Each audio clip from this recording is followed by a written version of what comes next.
Waktu kesegaran air bertemu ke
year they didn't get the results, but geez, we were entertained. Yeah, and a very good home record in the Champions League. Just 5 losses, I think, in 25-odd games in Champions League football for Melbourne Victory. Unfortunately, their troubles have been away from home, but that's not the focus tonight. The focus tonight is on Bali United. This is the 4th time an Australian team has played against an Indonesian champion, which is what Bali United are. So they come with their own measure of credibility after that success last year in the Liga 1 in Indonesia. So they may be hitting Melbourne Victory at a great time. You know, this is a lot of turmoil around Australia's biggest club. Fans and supporters of which would like to think the fog will start to clear now that the decision was made to move Marco Kurtz on. It was a pretty scratchy first half against Adelaide on Saturday, but we'll look forward to some vast improvement from the second half on the weekend onwards. Yeah, let's have a look at their team for tonight. And Carlos Savachua makes a couple of changes from the team that did play against Adelaide United on Friday night. Hope and Lesiotis, a couple of young boys come into the starting 11 for them. Barnett, another young boy, and Poulsen out of the side. But it is a very strong Melbourne Victory starting 11. Any suggestion that they would use a rotation policy is thrown out the window when you have a look at that starting 11. I don't think so, Zappers, except with one rider, and that is maybe if things were maybe to be expected to be pushed a little more, the man on the edge of the centre circle there, Ola Toivonen. Yep. We don't know how fit he is. He takes his place on the bench today, which is very important for Melbourne Victory, but obviously not quite ready to go yet. We don't know how ready. I mean, if this was, this is a must-win match, but you'd still think, even notwithstanding Melbourne Victory's troubles at the moment, that they should be able to pocket this one and get ready for Cashman next weekend. Yeah, we'll hear from the Melbourne Victory coach shortly about Ola Toivonen and his team selections for tonight. What about their opponents tonight? Bali United, we touched on their season. They won the Indonesian League by 10 points. The first time they won that competition, and they come into this game after having played a dramatic playoff against a team from Singapore. They won it 5-3. That was last week, and they come here full of confidence after that win. Yeah, they will. They've got an infusion of naturalised foreigners and just foreigners, particularly the Dutchman Platja, who scored goals in that match against the Tampines Rovers, and Lillipali, an Indonesian national. The two of them have been prolific, particularly in the last season, and they're the ones who effectively combined to get through the qualifier last week in Singapore, and Paulo Sergio, a Portuguese player, playing out of midfield. So, as is the case with a lot of teams in Asia, and from time to time it's the case with A-League teams playing in Asia as well.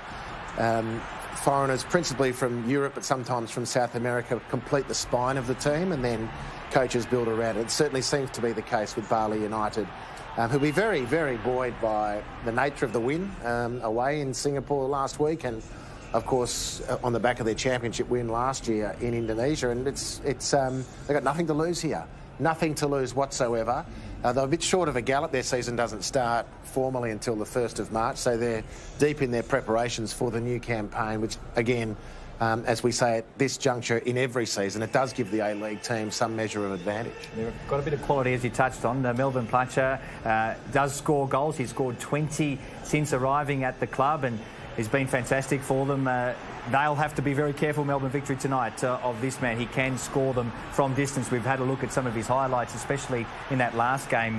His first goal, spotted the goalkeeper off his line, hit it from 40 yards. Here it is there. Superb technique. That's the first thing you notice from that goal. It's just that the striking technique was brilliant, and that's a finish befitting of any stage on the planet.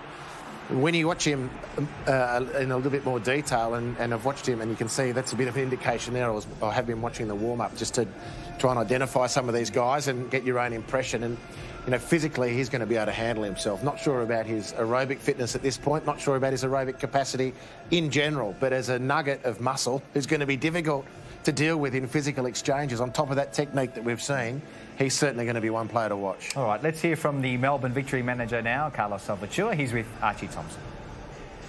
Carlos, you've gone with quite a strong lineup. Are you taking this competition really serious, and especially against Bali United? Yes, for us the next game is always the most important game, and today we have to win it. Ola Toivonen's on the bench. Was there a chance of him starting tonight? Yeah, after 1 month out of the squad, he trained last 2 years, and we can use him. We will see during the second half. And you've got a busy schedule if you win this one. You've got Sydney on Friday, you've got to go to Japan, and then you've got Perth away.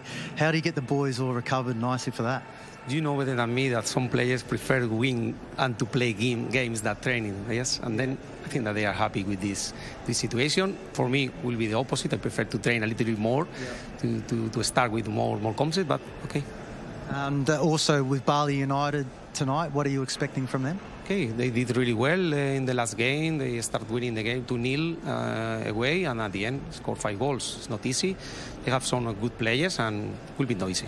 Okay, mate. Best of luck. Thank you. Cheers, Carlos. Thank you. You just get the sense from Carlos that he'd like a little bit more time on the training track, but he's got games coming thick and fast now. How did you assess their performance in his first game in charge against Adelaide United? Better in the second half. Yeah, well, let's get the bad bit out of the way first, because he did a disastrous first half. I don't think anyone watching from a Melbourne Victory side of things would try and describe it otherwise, including the coach. It was a ridiculously poor first half, but a distinct improvement in the second half. And even in the poorness, amidst the poorness of the first half, they still had some great chances to score goals. And I believe a dead set penalty on that guy, Robbie Cruz, which was deemed not a penalty. And even for a poor team who wouldn't have deserved it at that point, could have shaken them into some confidence. Second half, much better. The cloud was Andrew Naboot's finishing, and it's been spoken about a lot. The silver lining on that cloud was some of the very, very good movement of Andrew Naboot to get into those goal-scoring positions in the first place. But let's put that first half on Friday night against Adelaide in the dustbin of history. Let's recall it, remember it if we have to, as just a manifestation of the immediate post-Kurtz era, which was tumultuous and just did not work. And from half-time on is my marker point now for Melbourne Victory under the new coach, Salvatore. Much better second half. On the balance of chances, probably should have won that game, although that would be to deny a very, very good performance by Adelaide, very dogged. What about Andrew Naboot? If you're a player in his position, tonight's game couldn't have come quick enough. It's good that he's playing a few days after what happened. He was walking off the ground in tears. Says a lot about what it meant to him and how he took that game personally. Well, he's one of the leaders of the team. He's a big-name recruit. I'd suggest, without knowing, of course, but you feel reasonably safe in suggesting he's at the top end of the wage bracket. Yeah. So with that comes a lot of expectation, and Andrew Naboot's not hiding from that, and he couldn't hide it because his emotions burst through post-game, which is completely, this is my assessment of him, it's completely reflective of the guy's character. You know, he just gives everything for his teammates and for the fans. Sometimes, and Friday night was one of those nights when, in the final analysis, the shooting was poor. Everything else was pretty impressive. But, you know, if he scores in these tight runner games, the games coming quickly will be great. If he can't get out of this situation where he's developed the yips short term, he's much better on the training track away from the spotlight. But he doesn't have a choice. You know, the scheduling has determined that now is the time for Andrew Naboot. It's not just him. There were 2 or 3. Elvis Kamsoba, who's been able to hide in the background because of Andrew's poor finishing on the weekend. You know, both of them need to find goal-scoring form, and quickly. 2 really central players in turning this team around. All right, let's hear from a bloke who played with Andrew Naboot at Melbourne Victory a few years ago, and he's first in here, and a bloke who knows a fair bit about scoring goals as well. Archie Thompson's on the sideline for us tonight. Archie, good evening. Hey, Zapponi. Yeah, look, it's going to be a tough night, obviously, for Bali United, I believe. Hasn't started really well for Carlos, obviously losing against Adelaide, but didn't have enough time, I feel like, to prepare the team for the style that he wants to play. But I know from a player's point of view, these type of competitions, you want to play, you want to progress, you want to be part of the Asian Champions League. Okay, the run might be tough. When you think about it, you've got to play this game. Kashmir are a tough team, but that's what you want in these type of competitions. You want to be facing the toughest teams to qualify, and that's where you get the best. So I'm looking forward to this match tonight. Tough competition again for Bali United. Really looking forward to seeing how Andrew Naboot obviously turns his form around. And what's key for me and what I love about Naboot is he's still getting himself into those goal-scoring positions. I feel like Melbourne Victory players need to start to do that a lot more. But look, it's going to be an exciting night, and I've got Melbourne Victory in this one. Thank you very much. Great to hear your thoughts. We look forward to them during the game. Archie, Ola Toivonen, we touched on him earlier, a big draw card for them off the bench tonight, should they need it. Massively.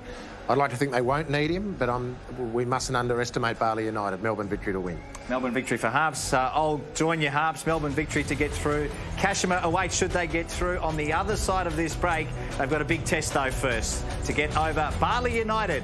Kick-off coming up next.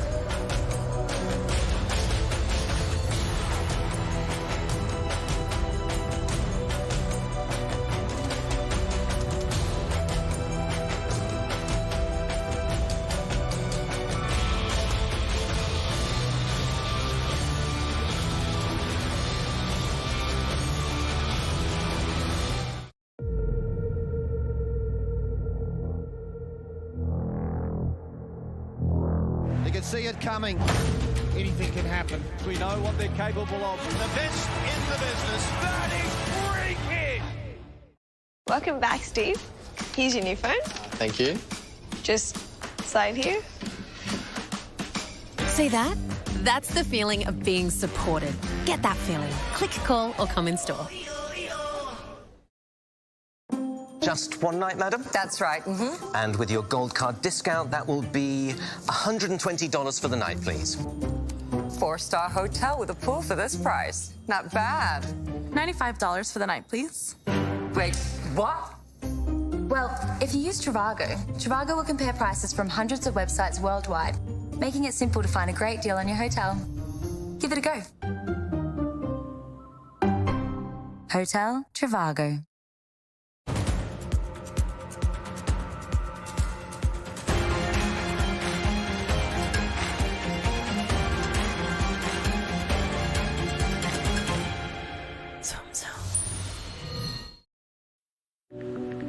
Today, your information is more exposed than ever. When you shop, sign in, or browse, you could be vulnerable to cyber criminals. More online threats demand more protection. That's why new Norton 360 provides multiple layers of protection, combining device security, secure VPN, password manager, and cloud backup, all in one solution. Get new Norton 360, starting at $79.99 for the first year. Terms apply. As Australia moves to the NBN, now is the time to join an award-winning provider with service and performance that's out of this world. Turn to TPG. Get unlimited data with phone line for $59.99 a month. With more than 1.8 million broadband customers, our group is the second largest internet provider in Australia, connecting you to the internet. tpg.com.au. When I came to Australia, I discovered Australian Apple and absolutely fell in love with it. Dude, I think you've broken a pineapple. It's so friggin' hard to find. You just smashed the first one in 2 years. Holy shit. Just turn it off. They've taken it all. A whole lot. You dug my friggin' claim, mate. Every single one now. That's fantastic. Yeah. We've got a stone to cut. The new season, Outback Opal Hunters, starts Thursday, February 6th on Discovery. This program brought to you by TPG, connecting you to the internet.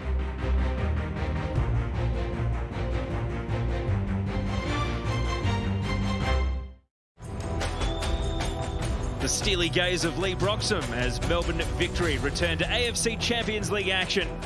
And a new continental cycle kicks off with the visit of Indonesian champions Bali United. But ironically, will it be they who is treating this as a holiday? Or are they here to spring a big surprise and become the first Indonesian club team to beat a Hyundai A-League opponent since 2007? That is Stefano Lillipali, a Dutch-born Indonesian international and one of the very big names of this team. More than 1 million Instagram followers, if that's how you judge a player's status. They'll be hoping that he can add something special, and a decent contingent of more than 300 expected fans. Not many of them travelling, many of them Australian-based. Ready to welcome these two teams out onto the Melbourne Rectangular Stadium. The youngster there certainly has the keen ear of Andrew Naboot as the AFC Champions League campaign for Australian clubs gets underway. And playoffs such as these, high stakes, winner takes all, are going to become more of the norm next season. when not one but two Australian teams have to go through these phases in order just to get to the group stage.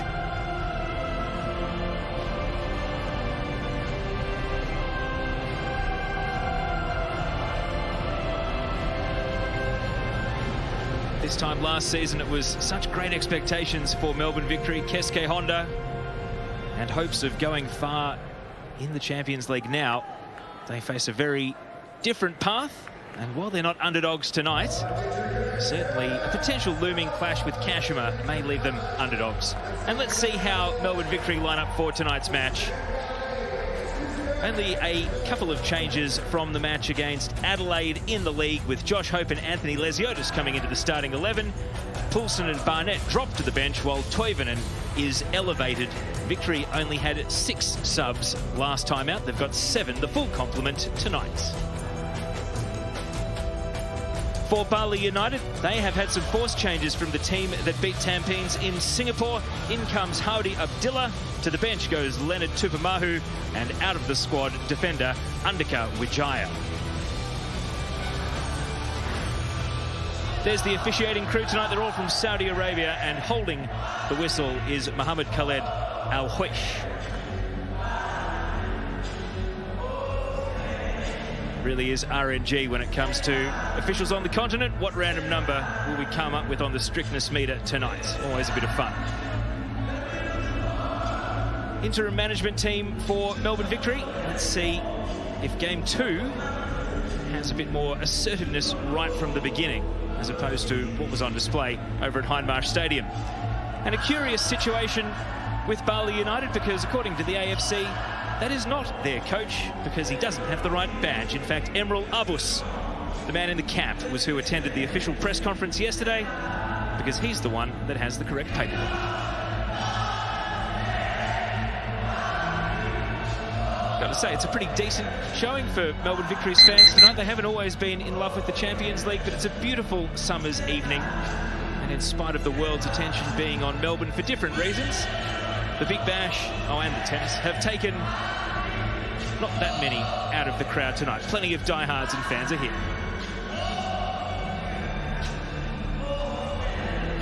Lee Broxham, he is the all-time leader for Australian players in the AFC Champions League when it comes to appearances. First to get to 40 last time Victory played, up to 41, wearing the captain's armband tonight.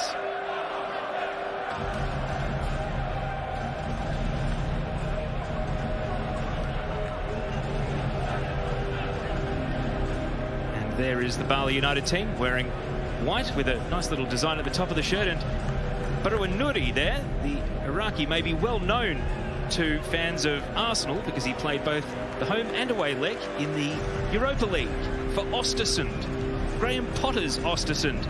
And of course, even though they were knocked out in the tie, they actually beat Arsenal at the Emirates, with Nouri playing the full 90 minutes. Now he finds himself in Indonesia.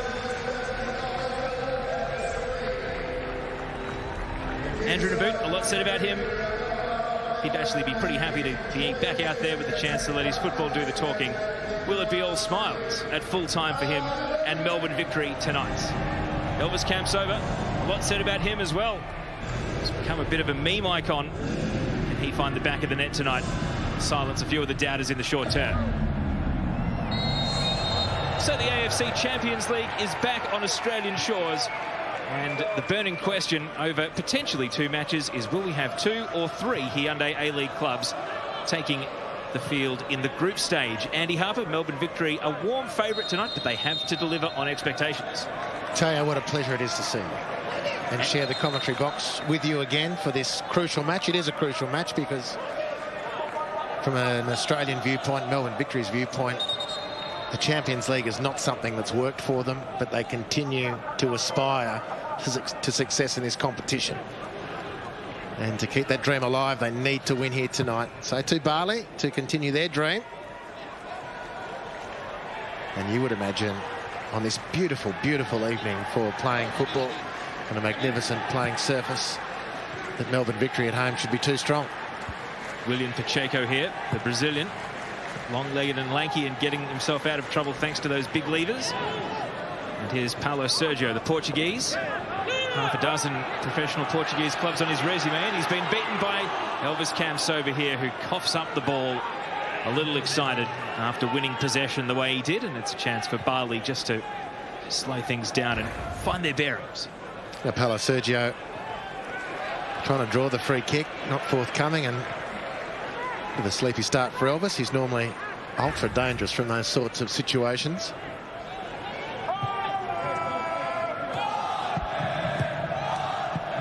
Victory happy to give their defenders and keeper a touch.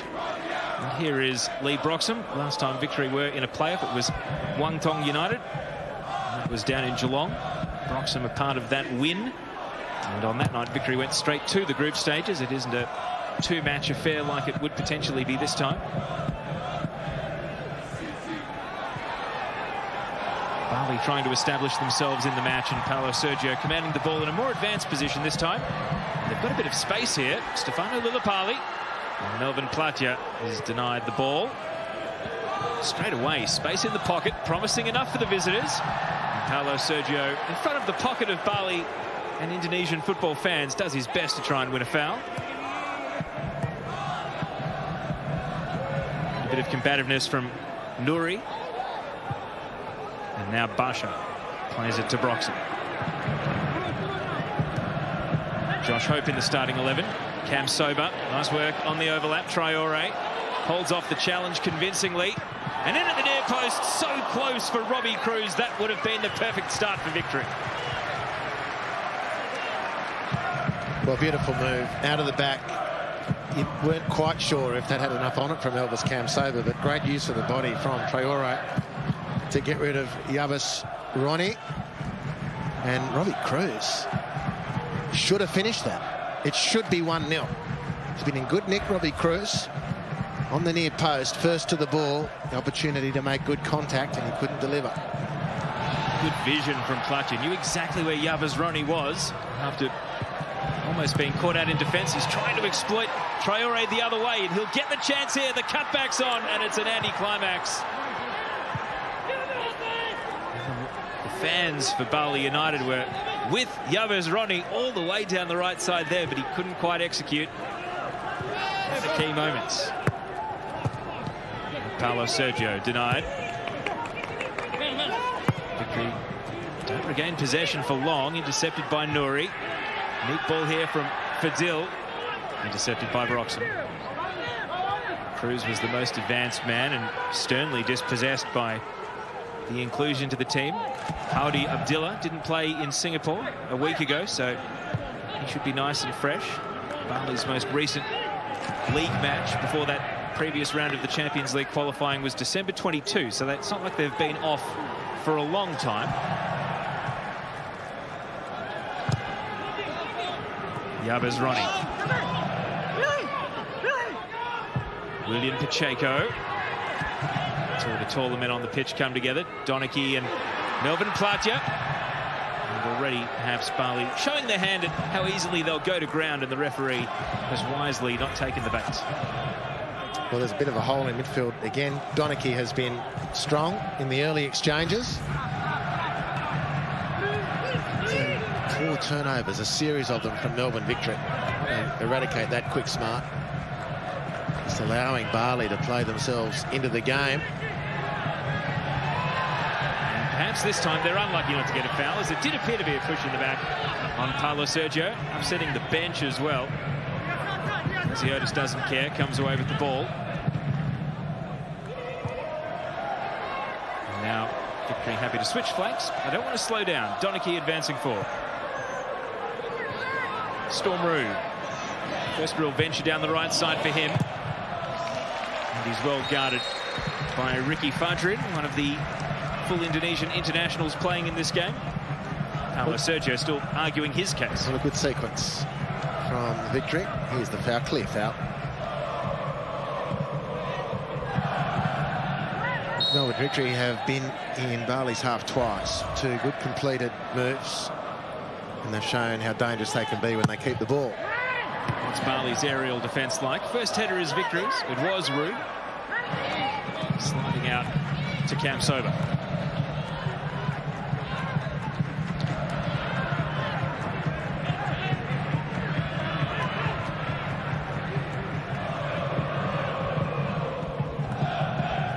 numbers tucked in behind the ball for this defensive phase. Basha touched on, nice from Hope, and Naboot had the corner in mind and bent it wide. Good sider. Good contact, good effort from Andrew Naboot. Beautiful layoff from Josh Hope.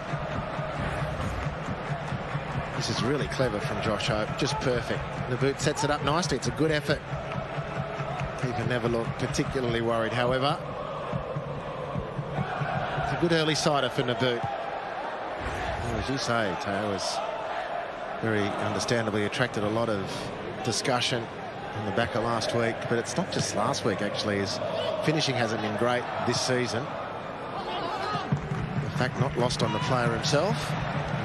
Desperate to correct things. He's hurt here.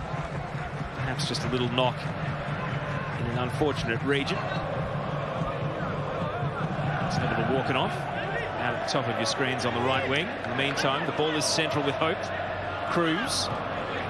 Kamsova. Flag stays down. Can he find a teammate? Naboot is there, and it hits the side netting. So a couple of chances now for Andrew Naboot. That one on an acute angle. Well, Victory can keep the ball. They've shown how dangerous they're going to be, how difficult they're going to be to handle. Kamsova props and holds it up nicely. It's not a completely friendly angle, but equally it was makeable. There was a gap there at the near post for which Naboot was aiming. Wawan Hendrawan is the Bali United goalkeeper. Had his near post covered on that occasion. That's a dangerous pass. Yavuz Ronnie, big ballooning first touch, gives it back to Victory. And that's a shallow back pass. It's going to backfire. Robbie Cruz blocked away. Was there a handball? The referee thinks about it. Good defending in the end to make amends for a horrendous giveaway. Bali United, it was all hands on the pump, and they've been able to deny Melbourne Victory. And now as they scramble to get possession back, things calm down just a little.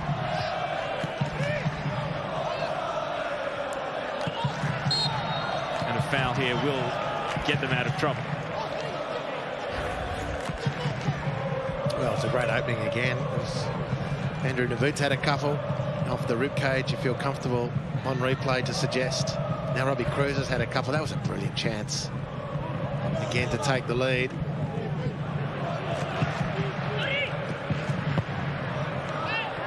So Bali have given Victory a couple of looks.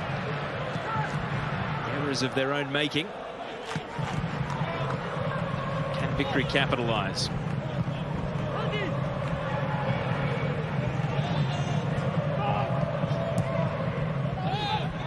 Cruz, that shot just a moment ago, now has space to deliver. Kamsova got loose. The ball won't hold up for him. Well, again, Elvis just not as sharp as he normally is, and that's been from kickoff. He wants to discover himself. Quick, smart.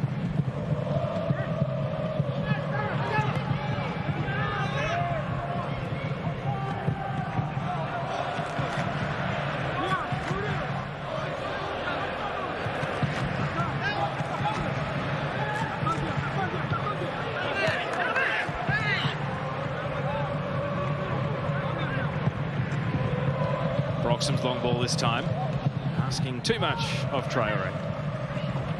10 minutes gone and scoreless.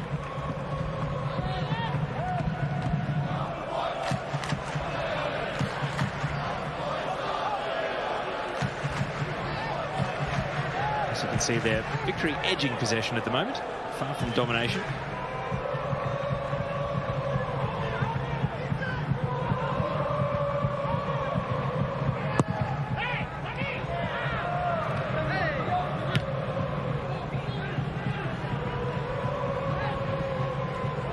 Naboot can't get it at ground level under his control. Stefano Lillipali.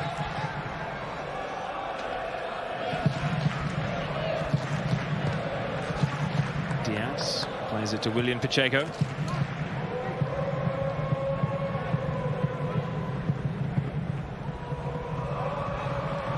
Hope Plays it out in front of Cruz. It's 2-on-2 if he's quick enough.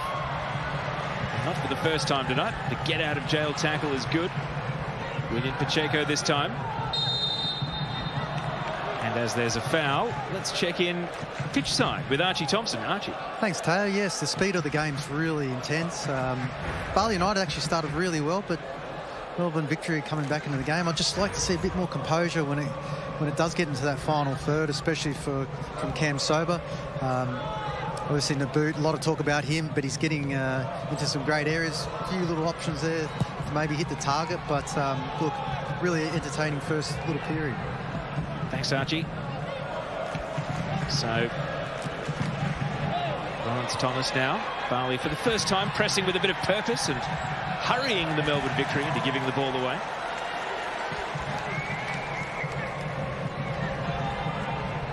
Plaggio loses the ball. Well done, Lesiotis. Twisting and turning and getting fouled for his trouble.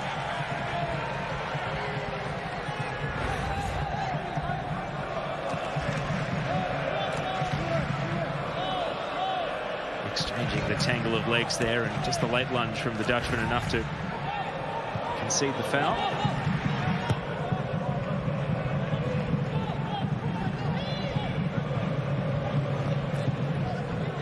Plaggio playing in the Dutch league, but also for Rostock in Germany and Brest in France, and Nevji Baku in Azerbaijan as well. So very well travelled. Neat step over from Elvis. The cutback, Cruz, and this time the shot reaches the keeper but lacks the power. Well, that was sharper from Cam Sober, much better. It's Robbie Cruz again in good space. This is great work from Cam Sober. And Robbie Cruz just couldn't move his feet quickly enough. The touch to set up was just rolling a little wide for him.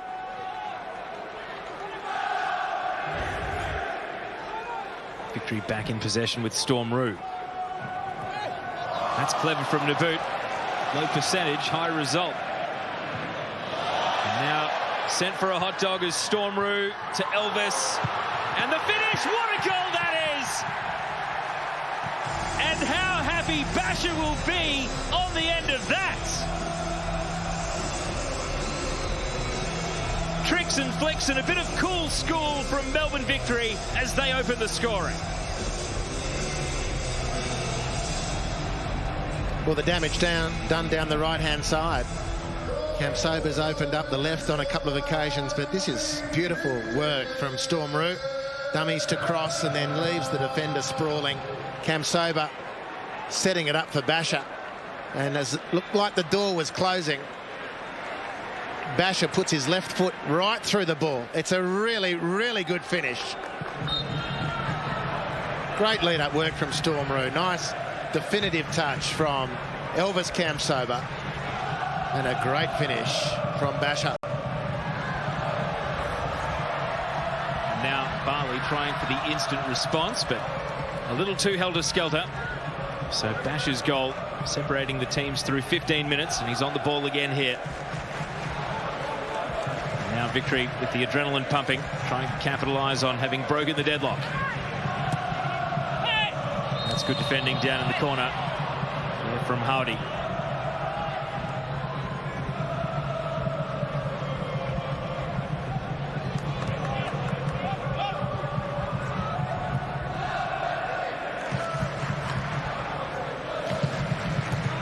It's probably worth mentioning that Bali United, even though they did win the League of One by 10 points, only won 2 of their last 11 league games. Such was the safety net they'd built for themselves through the first 2/3 of the season.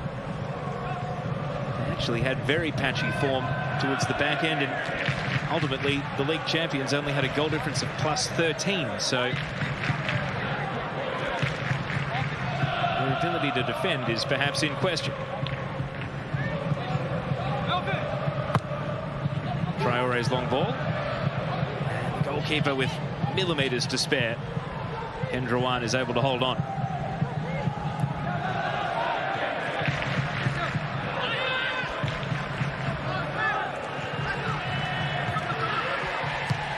Traore.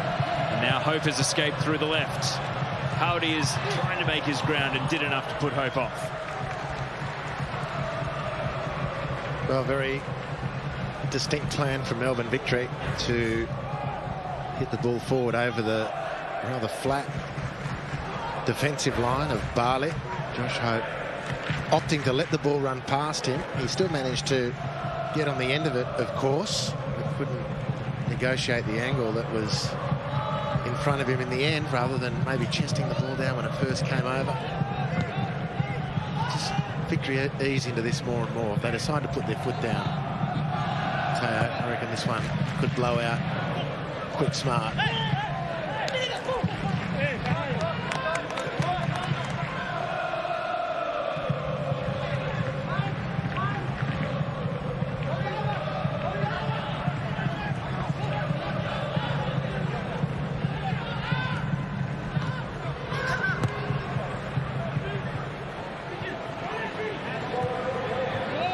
A little bit in the way, but calmed down well enough by Ruanuri.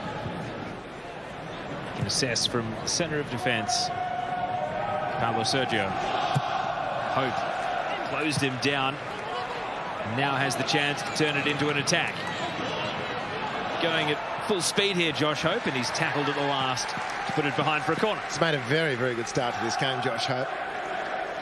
Some good interceptions, some nice touches to set up goal-scoring opportunities, and a really purposeful dribble then down in to the Bali penalty area. Very smart piece of work. It's good to see, because normally the words you'd associate with him are laconic, easygoing. There's real intensity, and I like the word purpose tonight, Andy. That's a good description of his first 18 minutes in the game. Victory corner. Bit of wrestling going on. Still in the danger area, and what a goal that would have been for Elvis. Normally he does the backflips after scoring. This time he tried to incorporate it in a bicycle kick. Well, at this stage of things, any goal would be a spectacular goal for Elvis, but no point mucking around. If it's there, he's certainly got the gymnastic capacity, as we've seen, to pull off a goal like that. Suspects he feels he should have done better, certainly within him.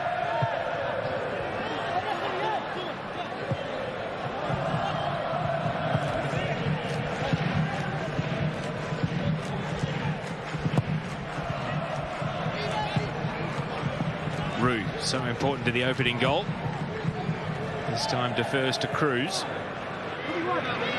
Basher, the scorer, full of running. Elvis. He's been at the heart of a lot tonight. All that execution from here, and not quite happening. Holding his own position well at the centre of defence there. Ricky Fandrin, and now Yavuz Ronnie escaping away. Space to roam. Lillipali able to keep the ball at his feet, and then shanked the shot. The deflection's a kind one. They stay in possession, and Platia, half a chance there, and maybe didn't know that Lillipali was waiting behind him too. Well, they've shown that they can attack. Donaghy's deflected clearance, bouncing the ball away. It was Fadi who dropped the ball over. It's not a completely convincing effort from Platia, it should be said. Reasonable opportunity there for Bali.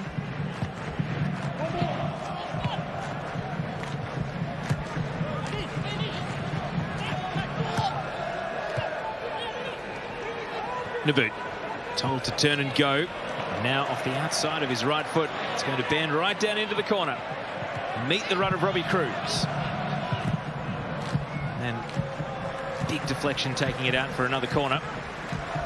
Yeah, good space exploited by Melbourne Victory. Bali have impressed going forward on occasion, but they're finding it pretty difficult to close up the field and to stem the forward possession of Melbourne Victory.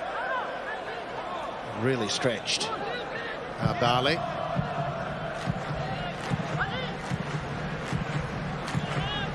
See Melbourne Platia, the forward there, back guarding Robbie Cruz. This one attacks the near post. It's going to be whistled dead almost instantaneously. Naboot saying what was up with that corner delivery.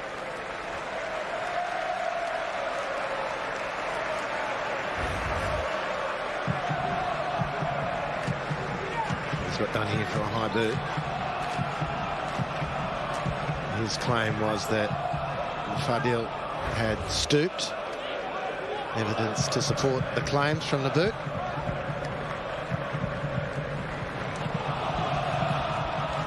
An errant pass will invite Victory back down deep into their attack once again. Hardy Abdillah has to backtrack, turn the focus to trying to keep the deficit at 1.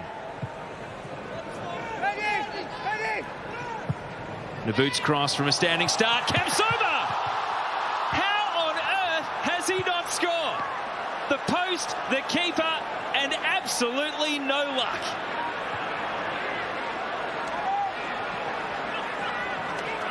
That was harder to do than scoring the goal. And now Victory are trying to will that ball over the line. Cruz, come on Elvis! And not this time as well. Hendrawan didn't take clean possession, but his team scrambles clear. Paulo Sergio. Can Bali strike while Victory is still in a little bit of disbelief? Ricky Fadrin. Now at the centre of midfield. Fadil into the path of Nouri. Diaz. Quick 1-2 with the Lillipali.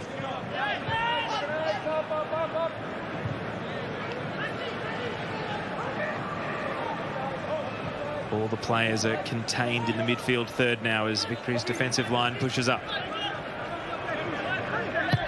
Can the right pass unlock them here? Yabez Ronnie and Lillipali. Clever. Paulo Sergio making a break for it. And the ball did go out.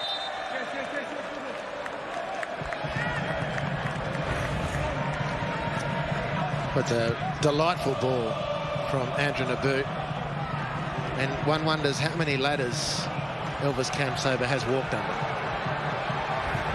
Back live and nearly a second for Naboot. End-to-end stuff from Victory. Sprinted down the long ball and then flashed it across the face.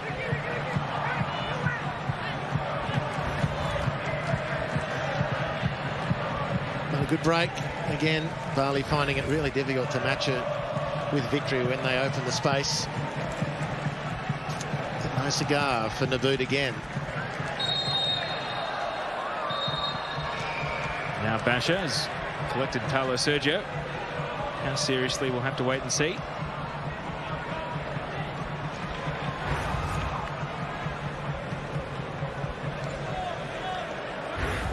He did get the standing leg there. Paulo Sergio's back to his feet. All right to continue.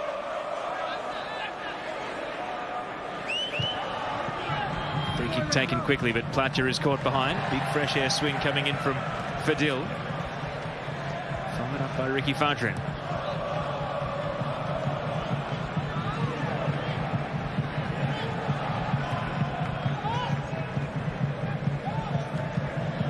Lesiotis right on the case of Ricky Fadrin, but the team prevail with the ball initially, and then Paulo Sergio's been giving and taking plenty in the midfield stakes, and Victory cough up the free kick almost instantly. Lillipali, great first touch, and then swarmed upon by two much taller and more physical Victory players, leaving him sprawling, and Storm Rue with the ball.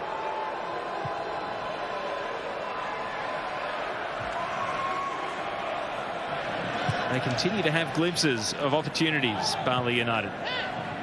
But coughing up possession here is dangerous. Elvis Kamsoba, the step-overs, but no finish. And Howdy with a good last-ditch challenge.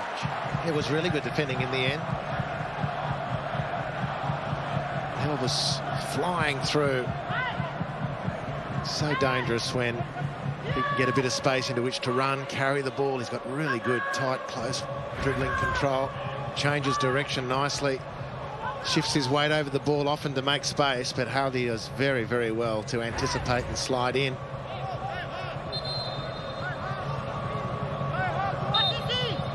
So, fourth corner for Victory. Basha, keeper and defender not on the same wavelength, but they do get it out of the penalty area. And now 3-on-2. Can they form a counter? Lee Broxham stops it in its tracks and returning with interest. apprehensive to cross the ball. Leaves it for Storm Roo. Camps over. Trying to do a bit too much. Carlos Salvatore very unhappy on the Victory sidelines with how that attack fell apart.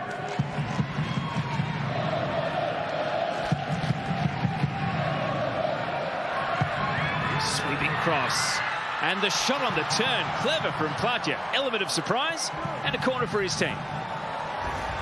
Well, Bali have come down this right-hand side with real effect. In fact, every time they've had any sort of settled possession and they've moved down the right, inside right channel, they've looked like a decent football team, like more than decent.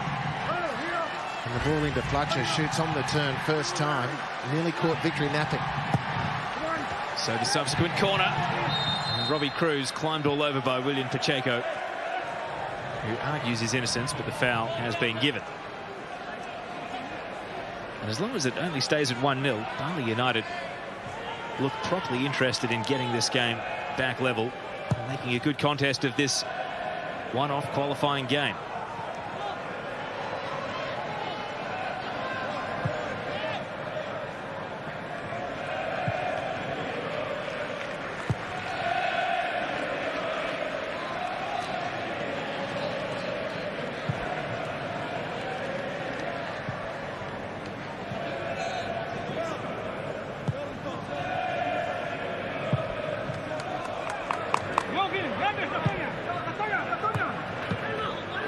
Traore with a little burst of speed, attracting two defenders. It was enough to put off his pass.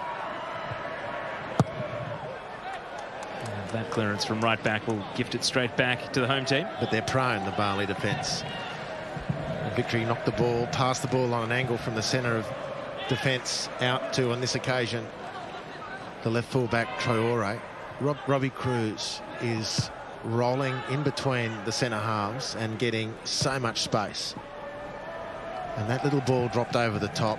Robbie will feast on that if Victory can get the execution right, because the defence line is very high. Pressure on the ball has not been intense enough for Bali. Well done by Nouri to win the aerial duel this time.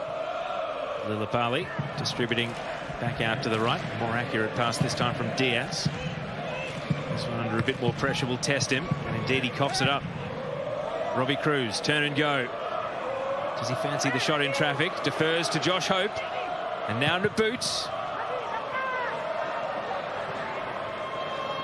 And that's well worked in the end by Fadil Sausu. Very well worked. Able to diffuse and launch. And now Platja.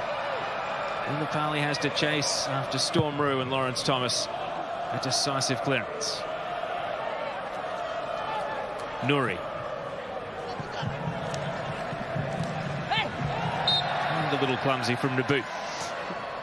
Well, other end of the field, that last attack on goal by Melbourne Victory just showed the signs, Teo, of a little bit of lethargy from Victory, based on the fact that we've had that many positive incursions into the Bali defence area.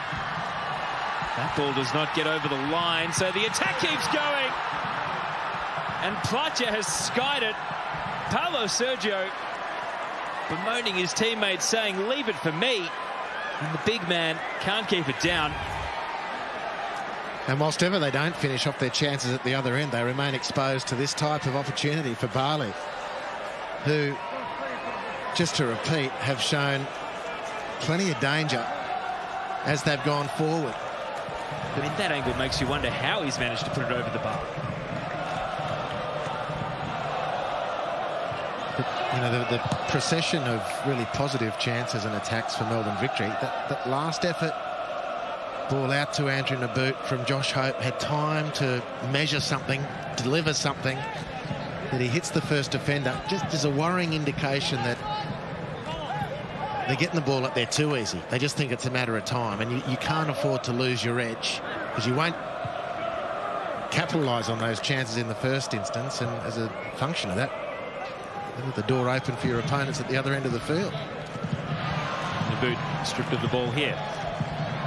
Ricky Fadrin, one of the handful of capped Indonesian internationals in this Bali United team. Certainly not a league champion that dominates its national team. Curiously, their goalkeeper, Hendrawan, was actually called up for his first cap at age 35 last year.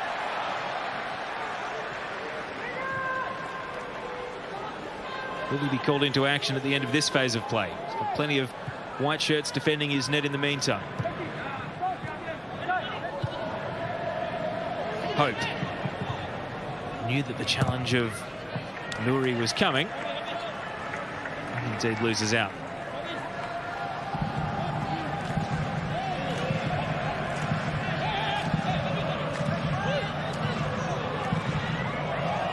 Bad area to lose the ball if the referee's whistle hadn't intervened for Fadil Salsu.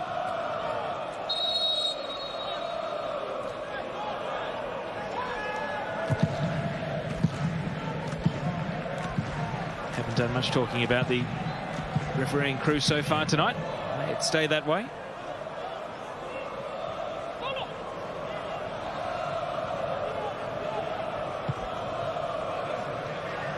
Now getting forward down the right.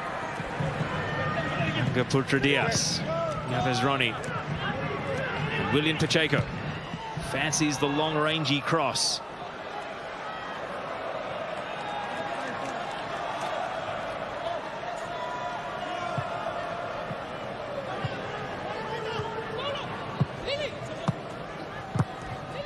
Here the shouts of Lily as Lilipali is unable to find his teammates. Instead, Naboot to Cruz. Bali scrambling back. Josh Hope's the man in the middle. Cruz holds up, waits for more runners. And now goes himself. Good save. Wawan Hendrawan with his best save of the night. Clever from Cruz. A great little ball from Naboot. This is this space in behind. They'll cut Bali to pieces with this constant movement and the speed of Robbie Cruz. And everyone in a Bali team is looking like they're expecting Robbie Cruz to try and find a support on the far post. He jinks to his left quite brilliantly and shoots to force a very, very good save. See the corner count now becoming quite lopsided. A short variation this time. Hope trying to keep it going. Paulo Sergio in with a header. Lilipali. They've picked the right pass here. Platja directing traffic from midfield. Finally a supporting runner in the form of Paulo Sergio. Now Bali United trying to keep the speed in this attack. Will he go himself? Paulo Sergio! Lawrence Thomas denies him. Great attempt, and what a good counter-attack. It's beautiful summing up of the situation from Paulo Sergio. He comes through the Portuguese system with a couple of the big clubs too as a junior, so he's learnt the game. Got a beautiful technique. And he opened the avenue to goal there with a beautiful little dummy. Really powerful shot. Beaten away by Lawrence Thomas. And with the shouts of their fans in their ear under this corner, it's going to be a retake. Referee with the final warning. There are the fans, many of them in the Bali United gear. They've got a good bay full of vocal supporters here, hoping for an equaliser, but it won't be forthcoming with that corner kick. Can they get a second time ball into a dangerous area? And even though Platja and Pacheco had stayed forward, it was a header at ground level. That cleans up from Broxham. And Pacheco's asking the question, why are you hitting a grass cutter when I'm clearly the tallest player in the field and I'm centre of the goal? Find me. Another very underwhelming corner that barely makes it to the edge of the 6-yard box. So now from a central position, Thomas is up. This is dangerous. Yves Ronnie is going to drive it back in the attempted back heel. This time it's a goal kick, and William Pacheco couldn't quite get the angles correct. Well, you know, there's enough danger in this Bali team, we keep saying it, for Victory to be on high alert. I don't think they were on high enough alert there. Very clever, Viduka-esque at the near post from Pacheco. He got a mouthful from Platja. He said, why didn't you leave it? I could have hit it in on the spin. So he's been on both sides of that discussion now, both diving in front of a teammate and having one not let it roll on. As you can see there, Bali United in the last 10 minutes have started to look a lot more dangerous.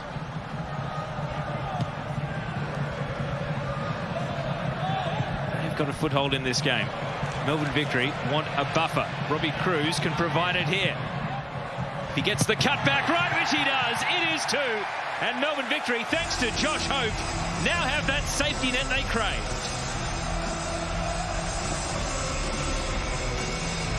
It's the home fans singing after the simplest of tap-ins for Hope.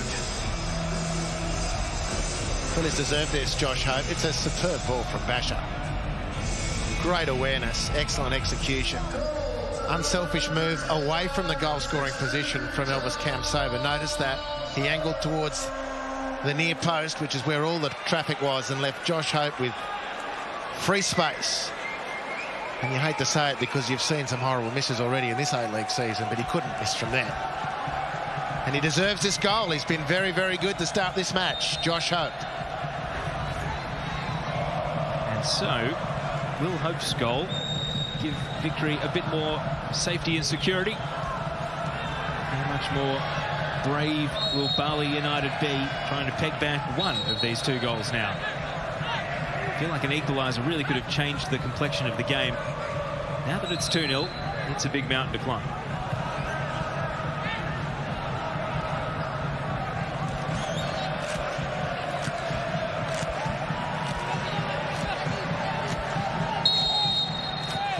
Now going Bali's way, taking the ball to Will Sasu.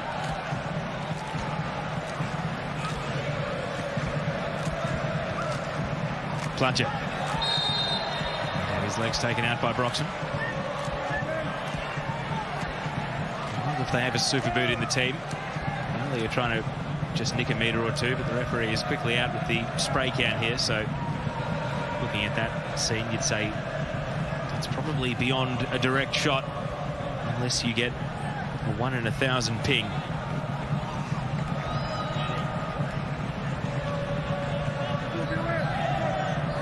The players are setting up suggests that it's going to be bent onto a teammate's head. Not quite, and the flag is up for offside, so they got that totally wrong.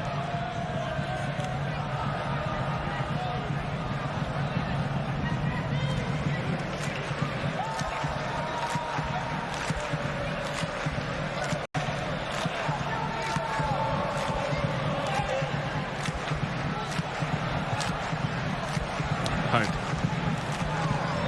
most recent goal scorer, giving the ball away. Only trying to take advantage, but Victory midfielder all now transitioning back behind the ball. And yet there is space here for Diaz. Can he get the cross right? Plutcher was the hope, surrounded by Victory defenders.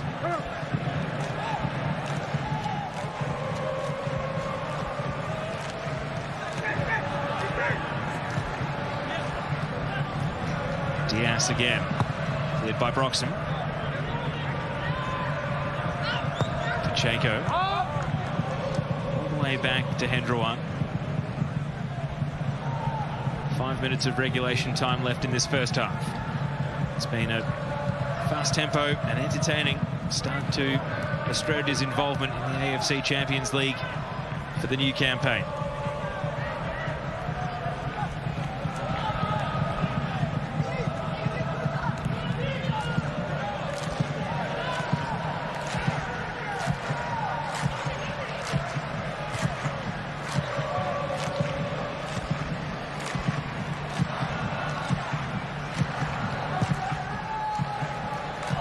That hopeful long ball from the keeper sails out. Hendrouan apologising to a couple of teammates.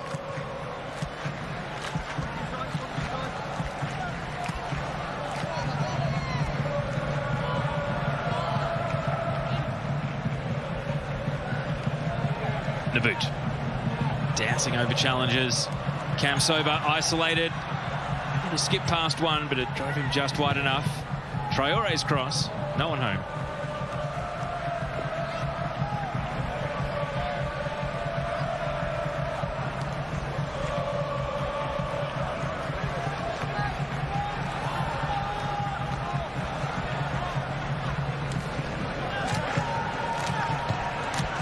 Fletcher controls the ball, but very unhappy with Yabez Ronnie for not being exactly where the ball went out.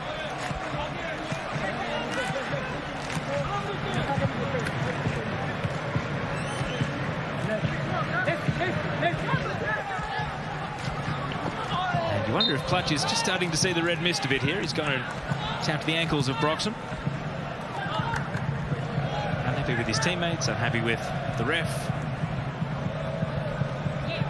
No doubt, unhappy with the scoreboard.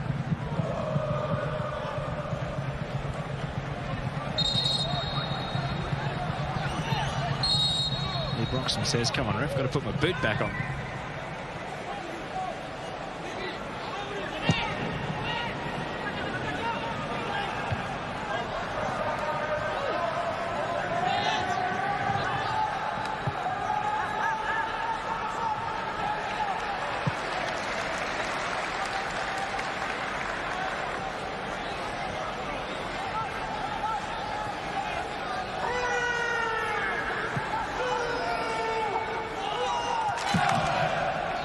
That's why the stadium had fallen quiet.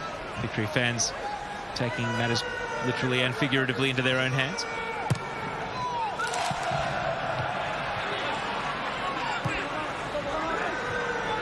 Cruz. Trying to do it all out of a 1-on-3. Does get fouled.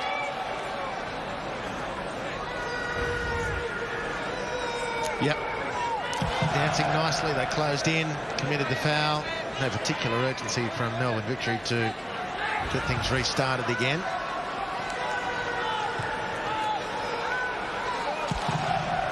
Just taken a bit of the sting out of the game since going 2-0 up. Feels like the tempo has just eased off a little.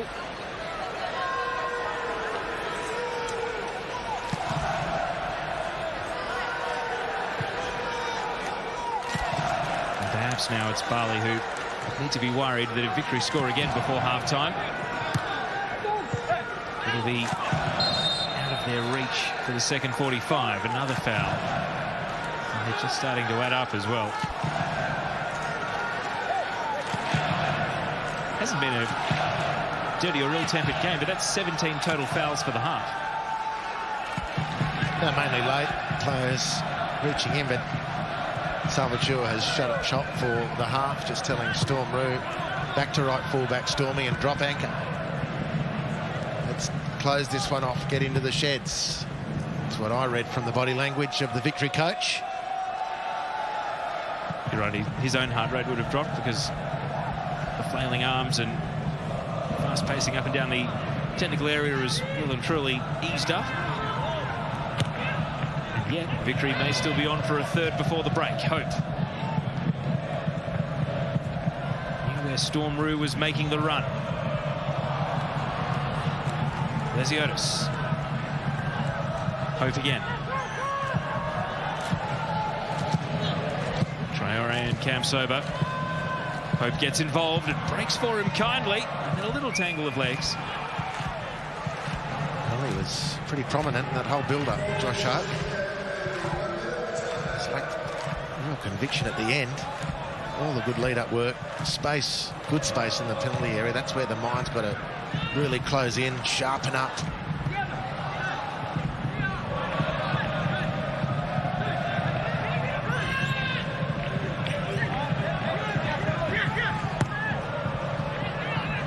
Dangerous pass. Andrew Naboot goes and takes the ball away. Still has plenty to do. Trying to reach top speed. And turn behind for a corner. So if they hurry it up here, Victory, they will take it before the minute of stoppage expires. It's good physical work from Naboot. Isolating the left fullback, Ricky Fargin. Winning the corner. Can Victory win a third goal on the back of it? Bash's corner.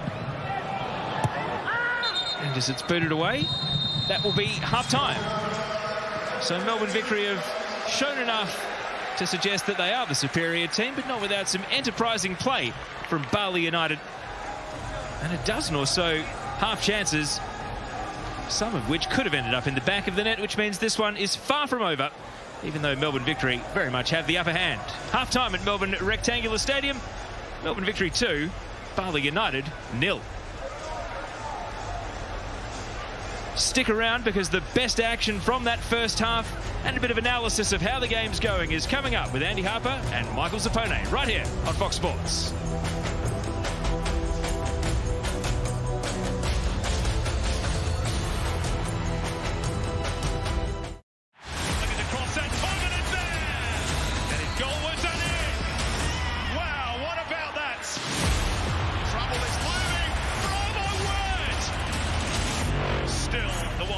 The most of the fans.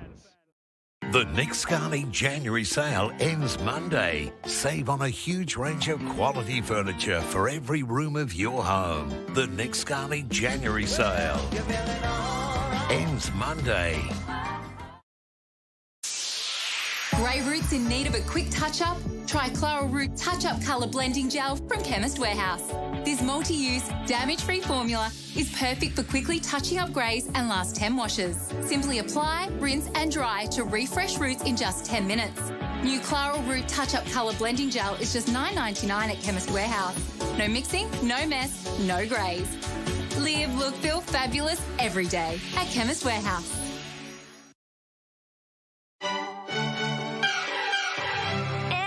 To look right at your baby, but here's my number, so call me maybe. Hey, I just met you, and this is crazy, but here's my number. Always make a good impression. Connecting Bluetooth. Or just be yourself. Change the rules. The new look Toyota CHR. Oh, what a feeling. Toyota. Just one night, madam? That's right. And with your gold card discount, that will be $120 for the night, please. 4-star hotel with a pool for this price. Not bad. $95 for the night, please. Wait, what? Well, if you use Trivago, Trivago will compare prices from hundreds of websites worldwide, making it simple to find a great deal on your hotel. Give it a go. Hotel Trivago. There are those amongst us that give a little more. You might not notice them, but those few standing proud are the reason some can stand at all. Army Reserve. Challenge yourself. Beth is doing damage with the bat. Crowd is up as well. Rachel's got it covered. What a catch. Lanning's score gets high, and Ash is just on fire. The shooter's taking aim again. Absolute blinder.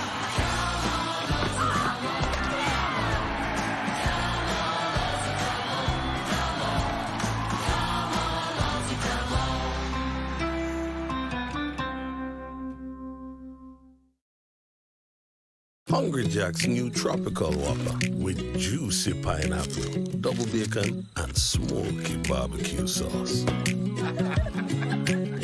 Get the Tropical Whopper with Hungry Jack's delivery on Menulog. The Nick Scali January sale ends Monday. Save on a huge range of quality furniture for every room of your home. The Nick Scali January sale ends Monday. Where is the wreckage? It was understood at the highest level that this was almost certainly MH370, February 19 and 20 on Sky News Australia. The next stage of the Asian Champions League qualifiers awaits the victor of tonight's game between Melbourne Victory and Bali United. So far, it's the home side who hold the advantage. Melbourne Victory 2-0 up at half-time at Melbourne Rectangular Stadium. Welcome back to Melbourne Rectangular Stadium here in the heart of the CBD. Andy Harper joins me. Harp's full of entertainment. That could have been a tennis score in the first set here at half-time. Or a Big Bash score. Yeah. Look, Melbourne Victory thoroughly dominant in as far as chances are concerned. There's been a few moments, as we've seen and enjoyed, really. Some of the football from Bali in attacking the Victory goal has been pretty crisp. There haven't been many occasions. Victory have basically run the thing, but There have been times when they've built nicely and broken nicely and put Melbourne Victory right on notice. I'm not sure if they've heeded that warning, to be honest with you. I think they've relied on their overall superiority, thinking this is going to take care of itself, which gets to the point about the number of chances that have been created and not finished off. Let's have a look at some of those that were finished off. Mijin Basha was brought to Melbourne Victory this season, one of their new recruits. Must say he hasn't had the best of starts, but in the last couple of weeks we've seen what he's capable of, and tonight he's been involved in both of their goals. Yeah, well, he's been the best of the unknown recruits, if we can put it that way. You know, Kiki Dobras has moved on. Jakob Poulsen hasn't set the world on fire, and of the three that Australian audiences, Victory fans, wouldn't have known, because Naboot's a former player, of course, so too Robbie Cruz. Bash has been the best of that new crop. He scored a goal in the A-League. This is a great goal to ease the nerves. They'd fired a couple early and missed that they probably should have scored, and Basher nailed the one he got. It was a really good finish. Great lead-up work by Storm Roo as well. Bali did come back into the game. We'll take a look at some of their chances. But Melbourne Victory did get another one, and creating all those chances, they needed another one, didn't they, heading into the half-time break? It was Josh Hope, who's also been very impressive. All the good lead-up work by Basher and Cruz. Yeah. An easy finish in the end, although if it was Elvis Kamsoba, you would have been wondering. Who knows? and maybe this is why Elvis veered away for the cutback into the traffic. To give him the credit, the benefit of the doubt, which I'm very prepared to do, his run towards Robbie Cruz now has attracted all the attention of the defenders, which left the avenue to goal open for Hope, who's been great. He's had a really good first half, Josh Hope, and he deserves that goal. He's from the very first whistle, and you couldn't say this about 2 or 3 of his teammates. They took a little while to get into the swing of things, but not Josh Hope. He was right on the job from the very first whistle and deserved that goal, certainly. In between those 2 goals, Bali will be ruining some missed chances. They created a lot of them after Victory scored there first, and they'll be shaking their heads in the sheds right now thinking what could have been. Well, they've got some goal-scoring prowess. We saw in the pre-game that they have qualified for this stage care of a 5-3 away win in Singapore. Platjes scored plenty of goals, the Dutchman. He's a very strong unit. He had a couple of good chances he didn't maximise and got frustrated with a couple of his teammates for what he believed was them getting in his way. But these are enough sights on goal from an away team to think, you know, we're a chance here. We can believe in our quality. Paulo Sergio, a really crafty bit of work. And he's a very accomplished midfielder, but at the tail end of his career, 35 years of age. So he hasn't been as dominant. Perhaps that's part of a reason. But when he gets his chance to play, you can see the Portuguese DNA in his football, not just his overall culture and his background. So, and then that back heel from Pacheco, the really tall, lanky centre-half, from set pieces, if Bali can get any sort of share of them, you'd think he'd be a dangerous target because he's the tallest player in the field, but it was the other end of his anatomy that looked dangerous then. And Victory dodged one because it could easily have been a goal for Bali. They created plenty of chances. I touched on Elvis Kamsoba, Melbourne Victory. What does he have to do to score a goal? Is it starting to weigh on him as a player now? You get the sense. I would say so. I don't know how he missed one of these. He hit the post twice, and he'd just be thinking, what do I need to do? Did I walk under a ladder on Friday the 13th? Yeah, well, I think he's done that a few times to get to this point. But you know, bigger names have missed. Robbie Cruz should have finished that. He had another good chance, Robbie Cruz. Andrew Naboot's had a couple of sights on goal. That was the first, then another down the right-hand side. And it's a beautiful ball from Naboot, this, to put Robbie Cruz away. But it's true with Elvis. And when everyone's seeing the same thing, this is just getting to the point where he's got to believe this is actually going to happen. That the gorilla that's sitting on his shoulders is going to go. He's got to go through the mental processes of dealing with it. And that double effort, he did reasonably well on the header, but if he nails that, then you don't have to worry about the rebound that bounces off you, and then you think, woe is me, all again. But, you know, he's a very bright customer, Elvis Kamsoba, got a very buoyant personality. This is the one. You know, that's a good header for all intents and purposes, and just when you need the rebound to come off you and into the goal, it just doesn't happen for you. But if he keeps plugging away, and there's no indication that he won't because he's such a bright, effervescent type footballer, it'll turn for him, and what a package when it does. We saw it last week as well against Adelaide United as well. A few chances there. The second half, how does Carlos Salvatore approach this one? We know Oila Toivonen's on the bench. You get the sense that he might be saved for what's coming up, a big few weeks for Melbourne Victory. Should the scoreline stay the same? Yeah, that'd be my instinct. But for the players that take the field, I think there'd be 2 things. I think let's push Bali up when we're moving out. Let's push them up. Let's do it quicker because they're not able to reset the defence. Let's do it quicker, move the ball quicker. And guys, let's maintain the vigil, an intense vigil in the front half of the field. Once we've made those opportunities, which we know we're going to, because we're a cut above as far as class is concerned and professionalism, we're going to make those chances, then sharpen your focus and let's put this away. Melbourne Victory looking for their 8th appearance in the Asian Champions League. We'll find out if they can get there, or another step closer at least. On the other side of this break, they lead Bali United by 2-0, second half, right after this.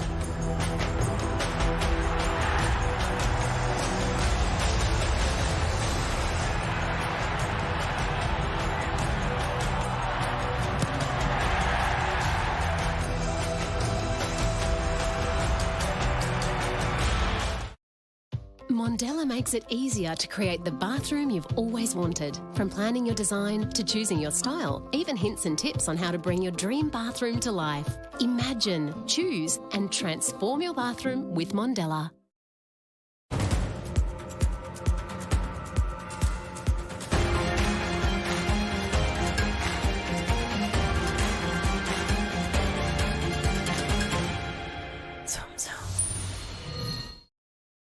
There are those amongst us that give a little more.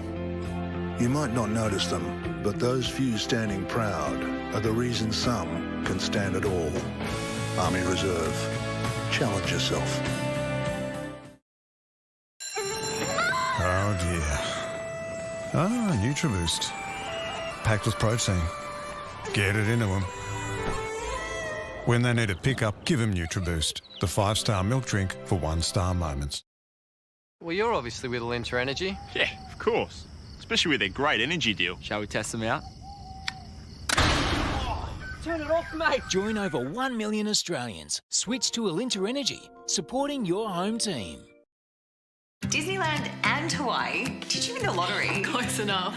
We checked with UNO to see if our home loan was as good as we thought it was, and yeah, we were overpaying by thousands. Things change. Interest rates, new lenders, better deals. Could have enjoyed this trip last year.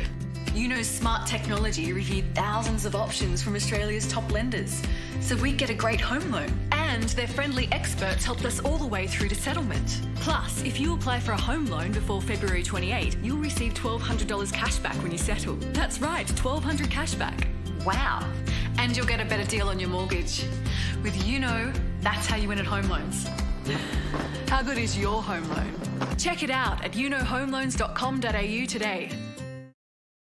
Hungry Jack's new Grill Masters Chorizo. Our thickest, juiciest Aussie Angus with premium flame grilled chorizo and smoky barbecue sauce on a brioche bun. The new Grill Masters Chorizo, now delivering with Menulog. The joy of travelling the world is now on sale for 1 week only.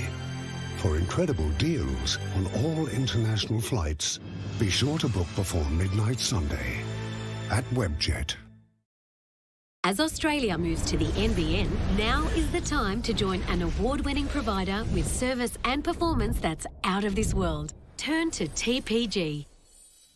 Get unlimited data with phone line for $59.99 a month. With more than 1.8 million broadband customers, our group is the second largest internet provider in Australia, connecting you to the internet. tpg.com.au. One of the first-half goal scorers, Josh Hope, with Melbourne Victory teammates Anthony Lesiotis, Thomas Kamsova, Robbie Cruz, as they all ease back onto the pitch, getting ready for the second half of this match. And there's the other goal scorer, Megan Basha. What a good goal it was that got things started. And so will there be a twist in the tail? Can Bali United muster up? They went all the way extra time last week in Singapore. Can they mount a comeback here in Melbourne and try to find a way back into this tie, which right now is in Melbourne Victory's control? Melbourne Platja, the Dutchman, had plenty to say to his own teammates, Paulo Sergio among them, in that first half. And they have shown plenty of feistiness in this game. Question is, can they turn it into a goal, specifically the next goal? That's what they need. Kicking off at 2-0 down.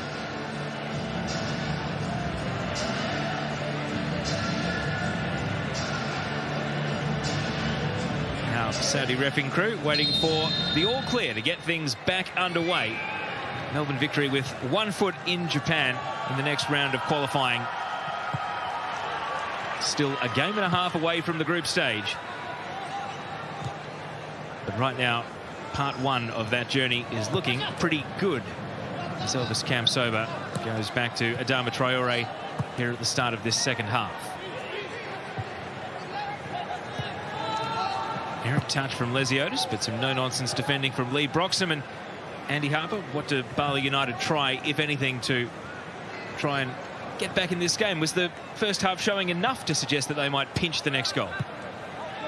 Oh, well, certainly you could mount a case for that. They've shown enough that they are a goal-scoring threat. They haven't shown that they can adequately defend their own goal for long periods. The problem is more Melbourne Victories finishing off those chances, of which they had a plethora in the first half. I'd be inclined, were Stefano, to, when Victory have set the ball, drop your defence a little bit deeper and stop conceding, gifting that space in behind your defenders to the speed of Robbie Cruz. It just seems suicidal to me. He did have that really good spell between the 25th and about 36th or 37th minute, where they had 5 shots to 1. And then it was followed by that second goal. It just took the air out of their sails. I think both teams ended up playing for half-time in those final 5 minutes. Will there be a renewed intensity to things now?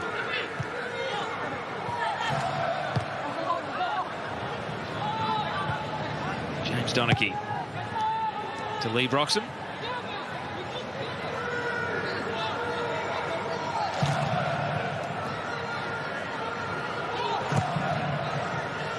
Ball into the path of Robbie Cruz. Good touch into the area for Hope. Banana boots, and that one curls into the grasp of the keeper. Rawan Hendrawan with an early touch. That was a tough one for the boot. Tougher because the ball only just made him from Josh Hope, who was stretching himself. Beautifully brought down it was by Robbie Cruz. He'll go down as a chance for Victory, but not one of those really clear-cut ones. Use the body to protect the ball from Andrew Putredias, one of the players who had a lot of the play down that right flank. Spain pulls the strings. Paulo Sergio out of the left side, and Ricky Fadrin. 17 caps for the Indonesia national team, so definitely one of the brighter players in this side as far as his prospects go.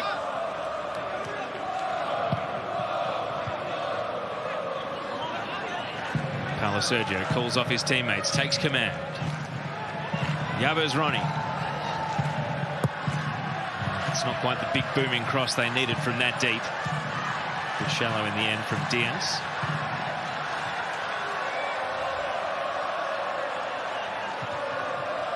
Paulo Sergio will try it again. Have another go, Diaz. Back to Yabez Ronnie.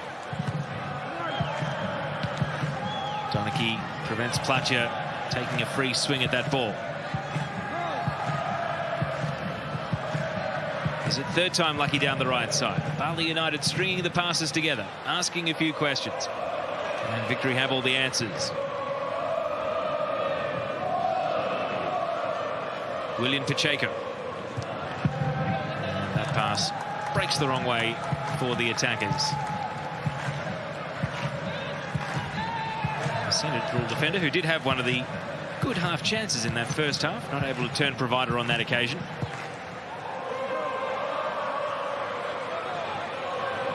And after a little spell of defending, Victory will take their turn to attack through Elvis Kamsoba. It's to decelerate and turn back.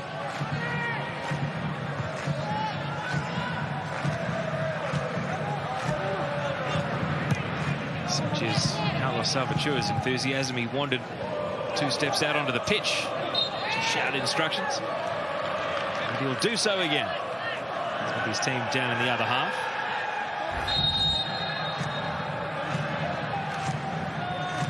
Here's the foul that has led to this mid-range free kick.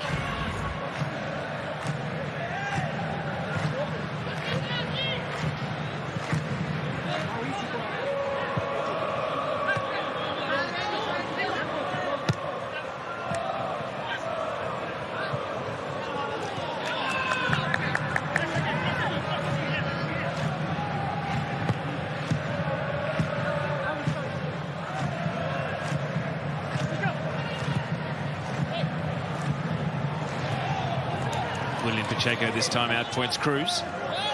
Goalkeeper Hendrouan can't dawdle though. So he releases Ricky Fudrin.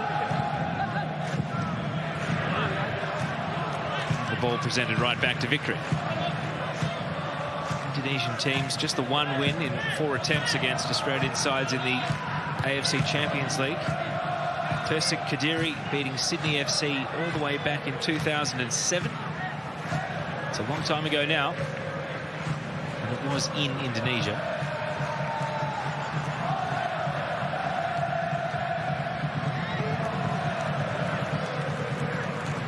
Going through qualifying, Adelaide, Melbourne Victory and Brisbane Roar have all made it to the group stage through qualifiers of various length. Of course, Newcastle Jets were playing in this stage last season. Won the first game, lost the second.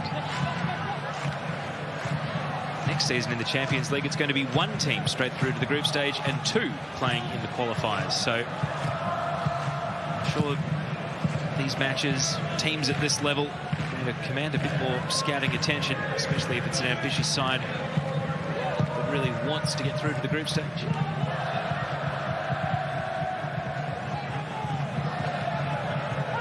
We can talk about the state of play because Victory have just taken a few moments to sort themselves out and switch flanks. And now back they go in search of a third.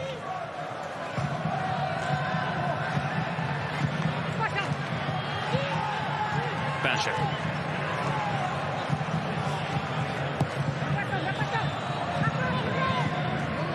Andrew Naboon. Good cross. Pacheco, too tall. Robbie Cruz scored behind him. A little tap of the ankles there from Josh Hope. Yeah, well, that's got to be worth a yellow card to me. And Josh Hope is going to get one now for delaying the restart. He should have got one straight away. There's just zero interest in winning the ball. It's a non-football challenge. He couldn't resist hanging around. Players away. That, I don't know why the game allows that sort of cynical foul. Just totally aimed at stopping the play. Not able to do much from the resulting free kick, so Victory right back on the attack. Capsoba driving it straight into Pacheco. Wore the full brunt of the shot.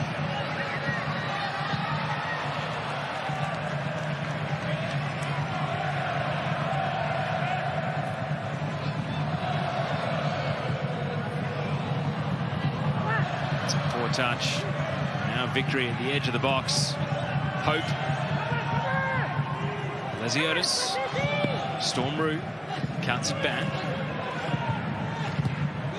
Cruz had time, not able to take the ball with him.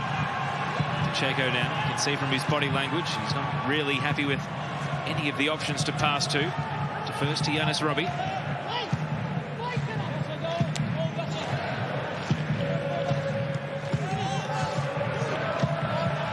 They come unstuck. Basher, industrious. Now the long ball, flag is up. Robbie Cruz will pull up his run. Now it was a tight one. And Elvis just reacted a little slowly to the off-the-ball movement of Robbie Cruz. Still in all, it was a tight call in the end. Could have gone either way. There's Ronnie. Well, even though he went to ground early, Traore still had the wherewithal to take the ball.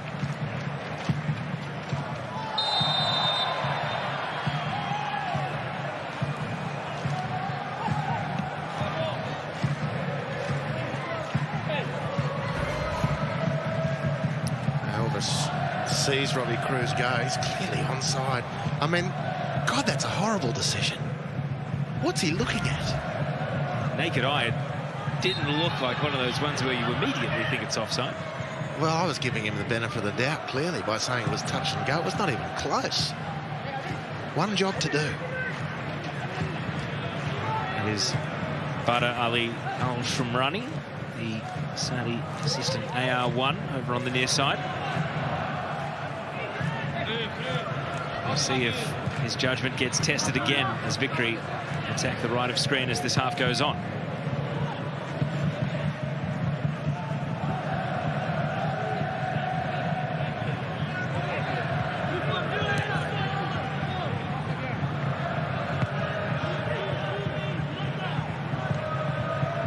Diagonal ball. Yabez Ronnie, still full of running. Can't chase this one down.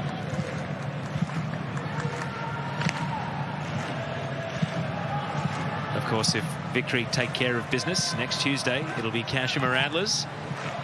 And it'll be a big week on the continent because the Olyroos are 1 win away halves from Tokyo and the Olympics. Yeah, 1 win from the 2 games that remain.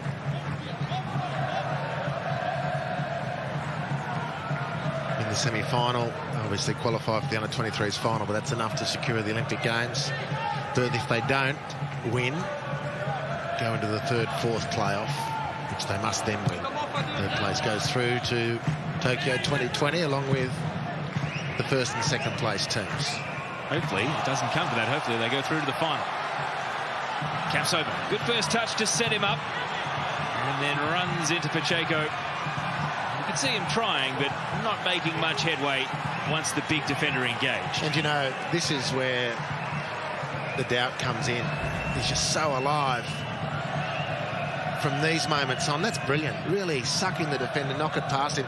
He's on fire at this point, but as it gets closer to goal, when he starts, the nerves start constricting. You know, the creative juices stop flowing. He ran into quite significantly bigger frame of Pacheco, and he allowed him to be dictated on the outside. I reckon he should have had a crack at him on the inside, touch and shoot. Because he does have such good acceleration and a good top speed, it's so noticeable when he slows down as well. It's more so than other players that you can see the apprehension in the way he runs. Now, will the flag go up here? Cruz comes back, it does. You sense that the assistant referee was only ever going to raise his flag. For his sake, hopefully this one is the correct call.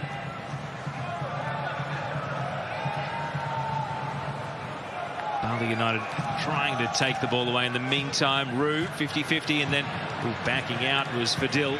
And so Melbourne Victory will take it and go. Rue. Kamsova.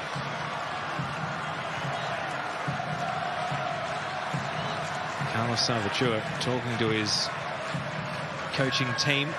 Maybe the call's going to come to the subs for some changes. Victory welcomed them with the goal. Lesiotis. Venturing out to the left, Kamsova. Lesiotis completes the 1-2, and that is a fine goal in its construction and beautifully executed by Robbie Cruz. Melbourne Victory have 3, and they can start booking flights for Japan and the next round of qualifying.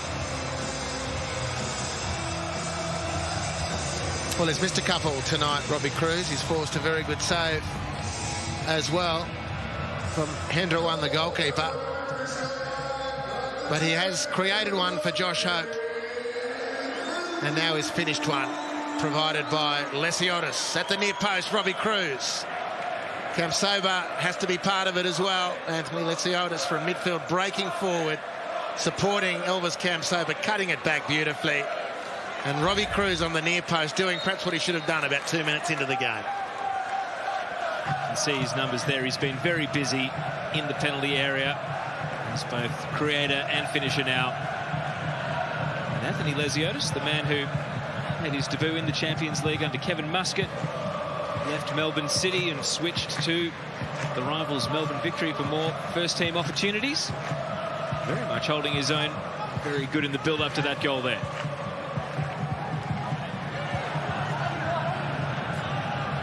Now, you suspect Victory may well ring the changes with an eye on what's to happen domestically. Bali United have got 2 subs with the bib off as well. So changes afoot for both teams as we near the hour mark. And Victory 3 goals in the clear. There are a couple of the subs. I can tell you that one of them is Ruckman, who actually scored 2 in the Tampines game in Singapore as a sub.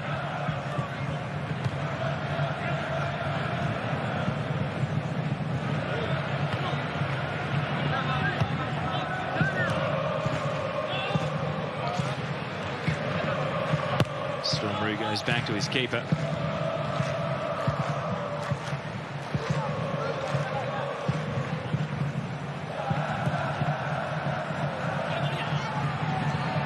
Traore with space. Cruz for a double in moments. He handled it. And the referee saw it. And he knows what a good chance it was, but it reared up into his hand and there wasn't much more he could do. It was well spotted by Traore. The ball took a pretty wicked bounce. And there's the handball. And then in a flash, a long ball down to the Bali attacking end, but Platcher has been starved of touches or opportunity through 15 minutes of this second half.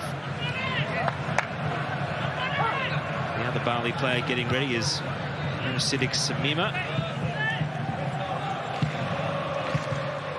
They will be ready at the next break and play.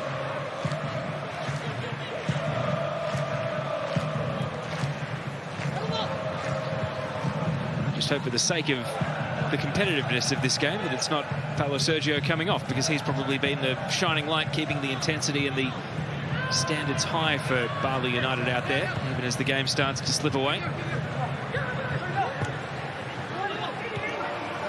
Naboot. Cruz has got to work. Almost given a gift, but a late recovery from Ricky Fadrin, and then undoes his good work giving it away. Naboot. Robbie Cruz. Naboot with time. It's a pinball situation, an unexpected falcon. And the ball at the feet of Lesiotis. He fashioned across, but to the shortest man on the pitch. And the fans aren't happy as he gives away a foul. So subs coming up, but we'll look at the replay first. Well, Andrew Naboot still asking the assistant why this wasn't handball. No VAR, of course, in Champions League.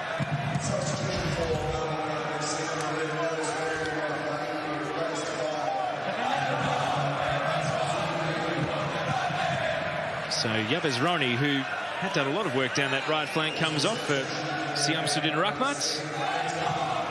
And it's also Fadil Sassu who comes off. And Mo Siddiq Samima comes on. And Victory will make a sub as well. Jay Barnett, who we saw in Adelaide, is going to replace the first goal scorer of the night, Megan Basha. Thoughts on his 63 minutes, Andy? Yeah, he's been pretty consistent. He's won the ball well. He scored a very good goal.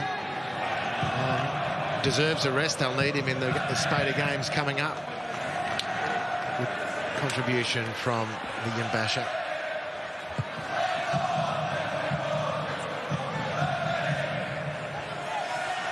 So Bali with a couple of fresh faces and fresh legs to try again. Can they leave with something, or will they go home empty-handed and begin preparation for their league title defence?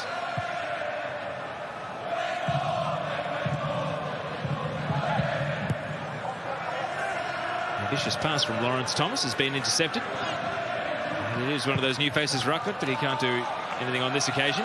Naboot, by contrast, no, he's denied as well. Yeah, it was a good pass from Donachie, who, as he was getting to the ball, just had a quick look up and saw that Naboot was free if he could get him the ball, and Donachie did that really well. Strong performance again.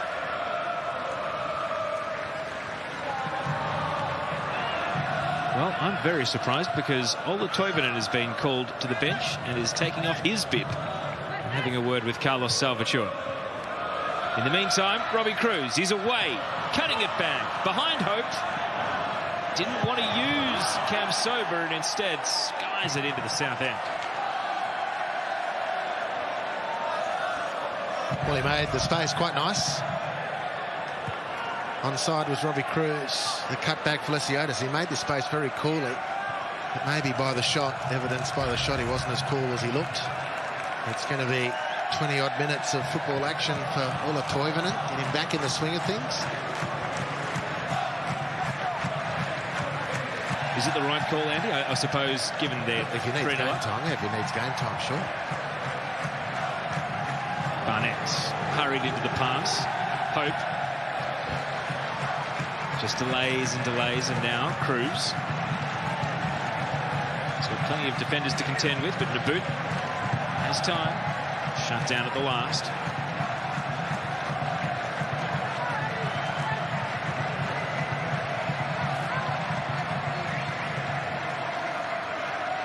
Barnett has been keen to get some touches and get a feel for the ball in this game. The recent sub. Camps open into the path of Traore. Didn't meet it sweetly, but it's been left behind by Pacheco. Andrew Naboot hassling him. And Pacheco hassled too much. And that will prompt the sub for Ola Toivonen to come on. For Robbie Cruz, a goal, an assist, and he should get a warm ovation from the Victory fans. Yeah, another productive night. The referee sees fit to hurry Robbie along, which he obliges. Good performance. Robbie Cruz could have had another couple of goals, really, on the balance of chances. But you score and you set up and you force some good saves. You have to think that's a good night at the office in general. As you can see there, it's Ola Toivonen's first game in a month exactly. So I'm sure Victory fans and football fans alike will be keeping a keen eye on him and hoping that his fitness is building back towards 100%. He doesn't suffer any further mishaps in the remaining 24 minutes or so tonight. And the boot gives himself up straight away after that foul on Ricky Fadria. Paulo Sergio. Big ball, Platje trying to insert himself, but Lawrence Thomas sharply onto it.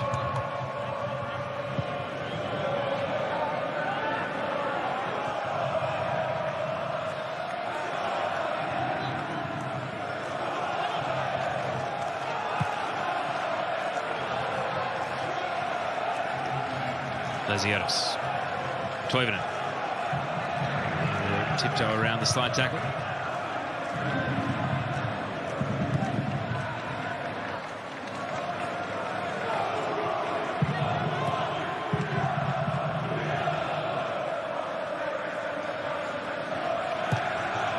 Donachie to Toivonen. Dummy run from the boot. Now he receives the pass. The greatest touch. So play resets with Donachie back in defence.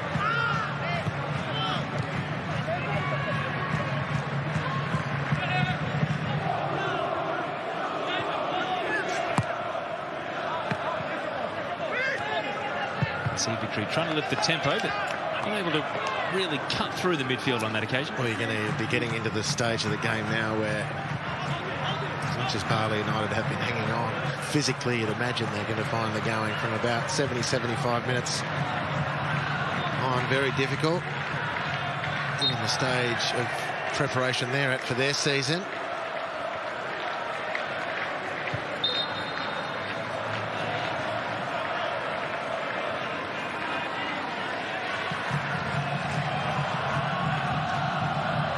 Just the one sub left to use as well.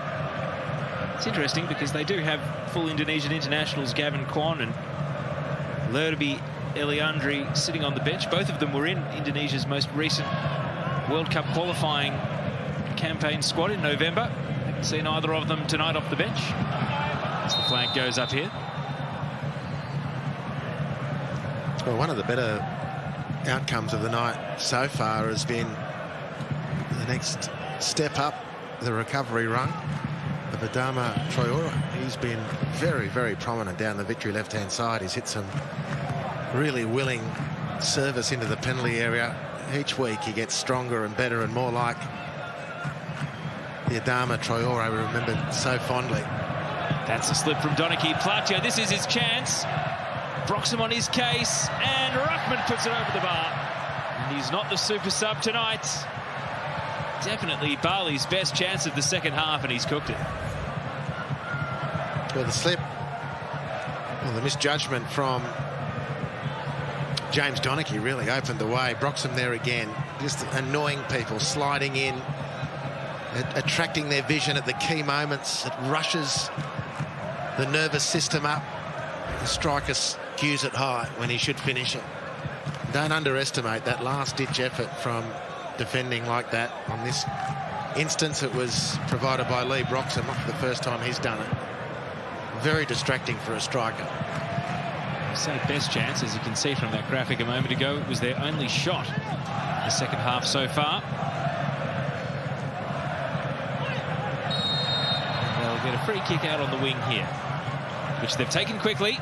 LUPA straight into traffic. Lesiotis. A couple of high boots. Neither of them whistled. Play continues. And the snapshot shanked over the bar from Platja. One was speculative at best.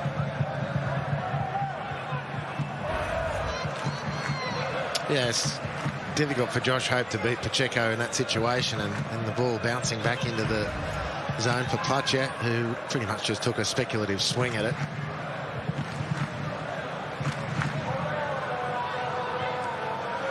So into the last 20 minutes of regulation, Melbourne Victory on track to advance to another one-off qualifier against Kashima Antlers.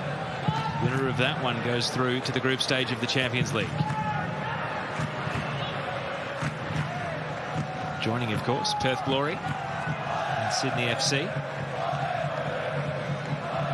Very interesting to see Perth Glory play in the Champions League, Andy. I'm looking forward to that. It's a new A-League team heading into the continent.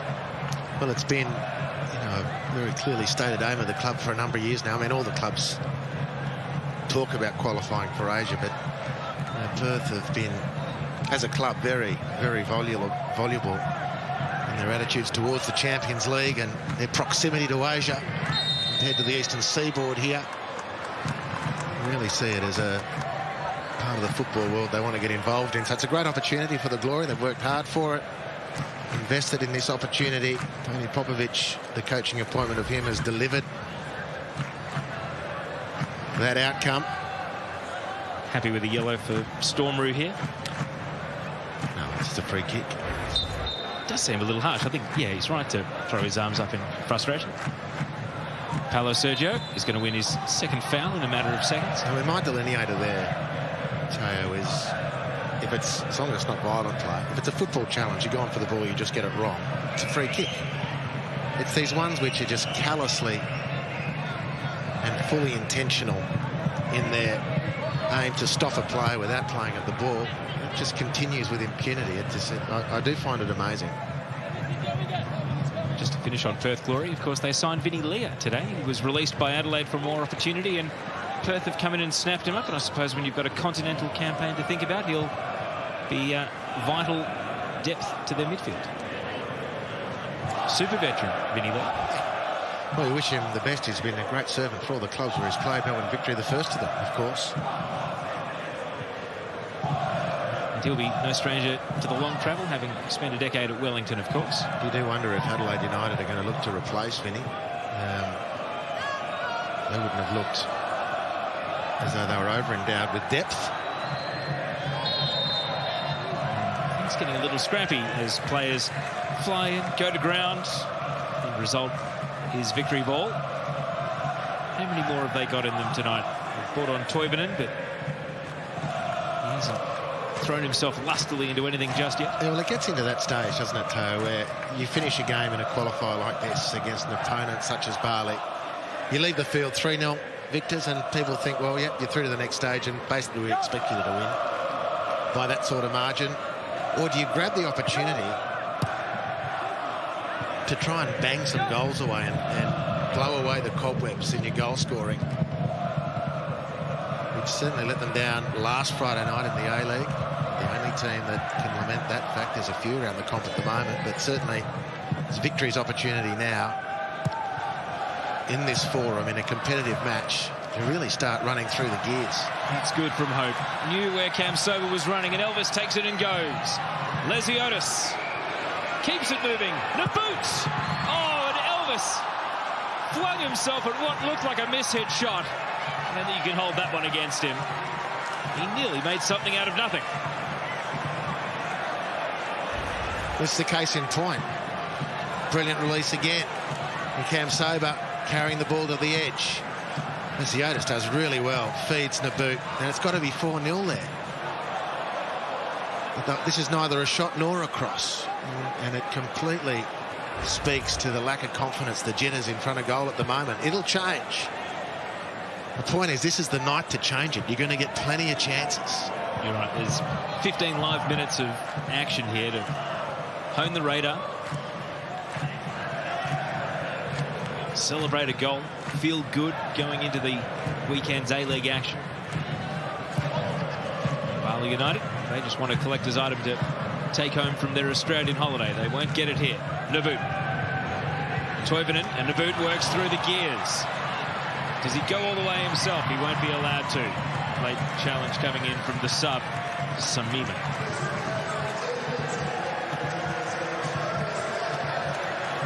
Modest 5,387, but for this stage of the Champions League, I think the Victory diehards and fans have done well.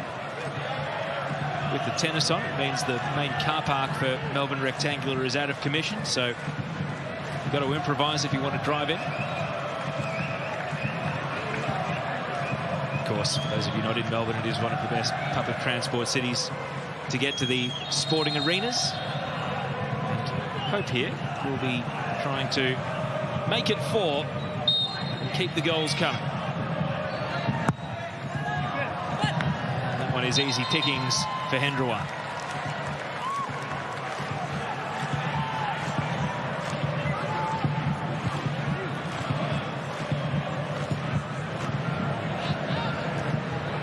Rahmat. Carlos Sergio. Samima. It's a hit and hope at best. Lawrence Thomas comes out and grabs.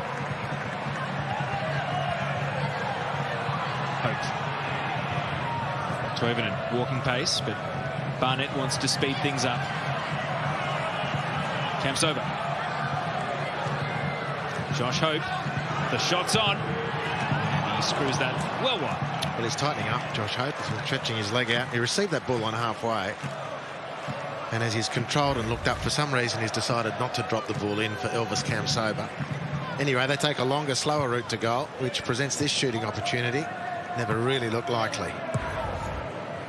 Ben Carrigan is going to be next sub for Melbourne Victory. You wonder if it will be Hope, as you flagged, Andy, that might be put in cotton wool. Up goes the board, and it's going to be Lee Broxham coming off. So he'll go via handing the captain's armband to Lawrence Thomas.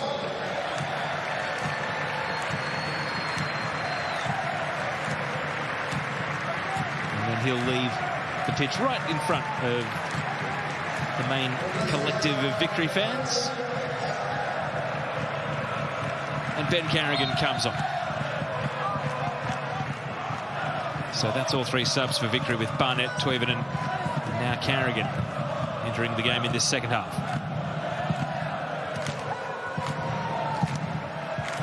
Well, it is an extraordinarily rare sight to see the number 6 come up on the sub score. I thought for all money it was going to be Josh Hope. Lee Broxham looks fresh enough to go another 90 There's no minutes. question about that, but very clearly with the schedule coming up, I mean, they've got to go away to play in this, a team from the strongest league in Asia, and either side of that play the top 3 teams in the A-League. So you've got to rest your troops at some point. Traore to Kamsoba. Traore was caught flat-footed. Toivonen again doesn't raise much interest beyond a walk once the ball wasn't being served up on a platter. Will he re-engage here with the ball at the feet of Donachie?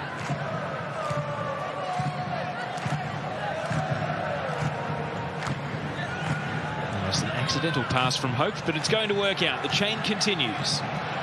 Into the path of Elvis, he leaves it. Toivonen not going to exert himself leaping for that grappling going on between Rahmat and Rue. Lillipali sending it long. Rahmat, a great sprint to get near the ball. Didn't land anywhere near him, though.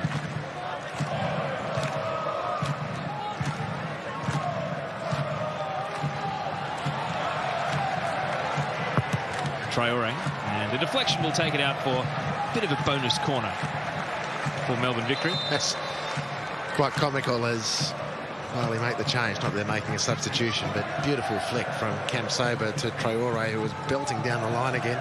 In the middle of the field, around about the centre circle, was Ola Toivonen waving two hands, saying, Adama, stop, I can't get there, slow it down.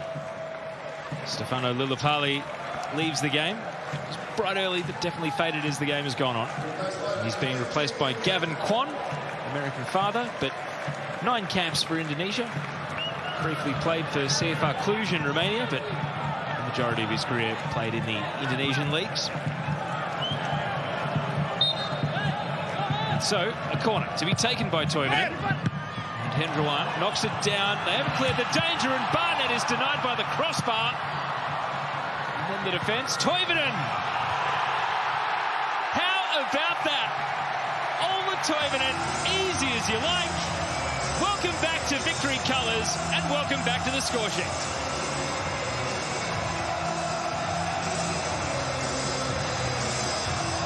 He hasn't risen much beyond a standing start. It didn't matter here.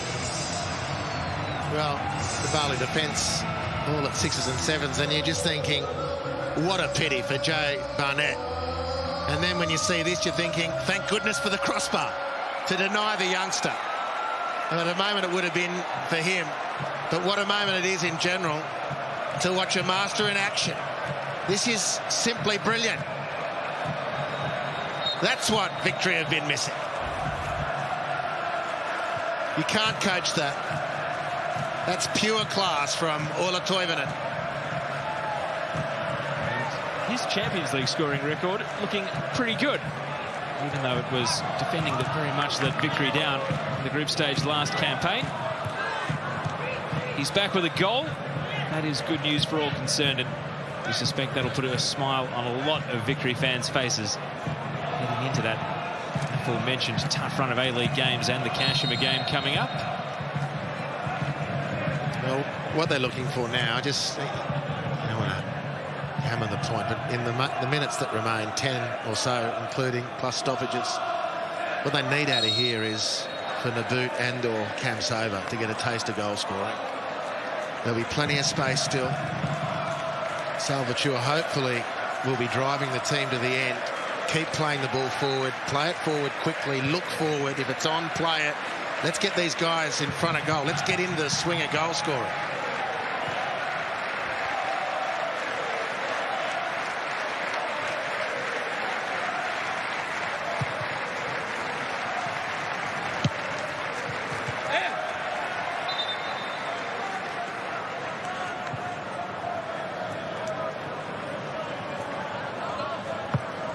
Gavin Kwan's first involvement, he won't be happy. He's come on and the team conceded almost straight away. Just tied up in knots there, Ben Carrigan. Managed to think his way through it with the help of Donachie. Platja. Rakmat. Oh, a couple of good touches from Rakmat, but no power. It allowed Lawrence Thomas to dive on the ball. Now Kamsoba, just a little pop pass. The boot won't run it down. Rakmat's been a tricky enough customer that you wonder why he didn't start. Didn't he make that space beautifully? Really clever bit of play, great technique. Maybe rushed it when he'd done all the hard work, which sometimes, a lot of the times, is the easy bit. You make that space, you face goal, and everything freezes, which is what seemed to happen then. 8 shots on target to just the 2 for Bali, but so short the threat they have posed at times to the victory goal. Keeping them out at the other end, another matter.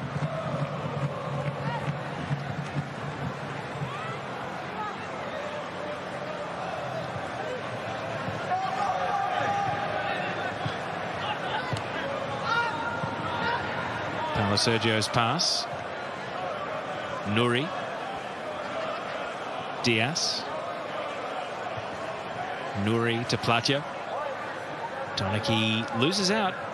And Platja just walked away, perhaps thinking he'd conceded a foul, but now at the feet of hope. Just to drive it forward. Naboot. Advantage given for late contact on Hope away from play, and Naboot just donates it to the keeper. Over the last 5 minutes we go. Can he find a goal? Can he find a confidence booster? Kamsoba dispossesses Kwon.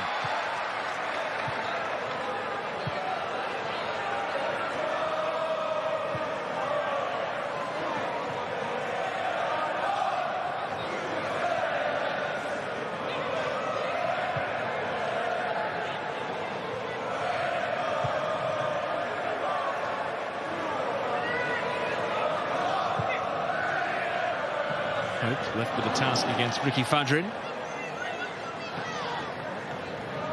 Even though he's been sore and proppy and bordering on a cramp for a few minutes now, Josh Hope, he's able to regain his feet and soldier on.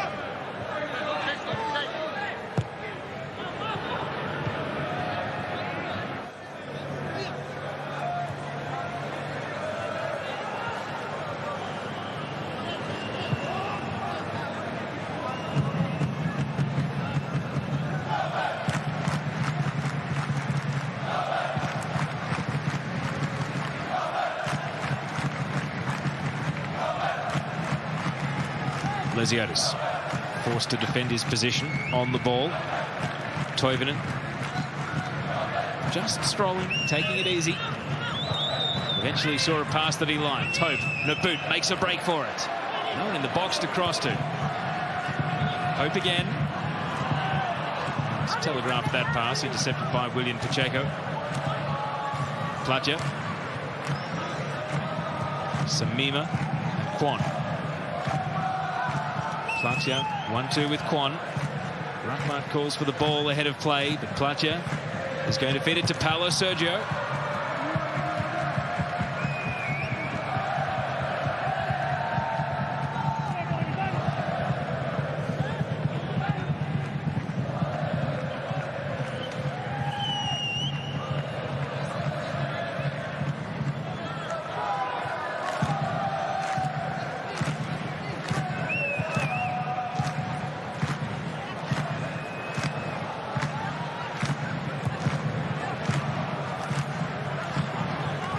Turns and straight to the opposition this time.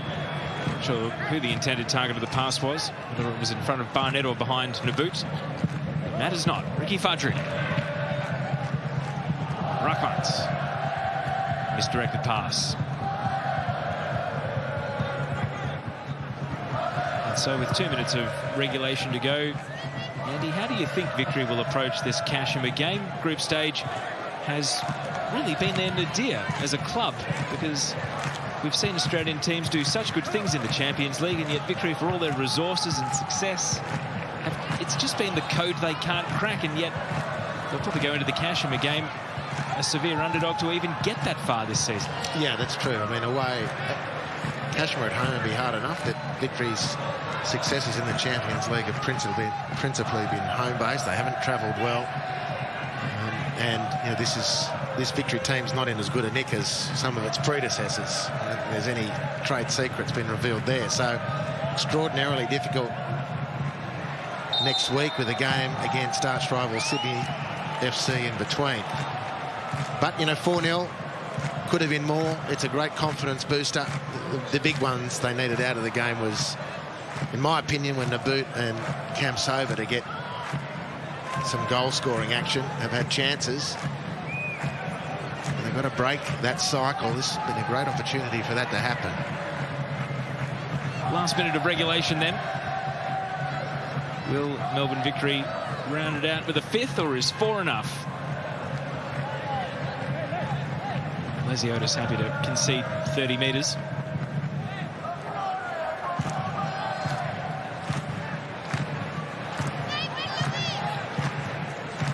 Hope made to lunge. Toivonen.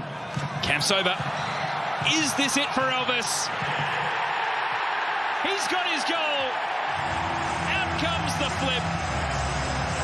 And Elvis Kamsoba finds the back of the net. Relief at last for Elvis.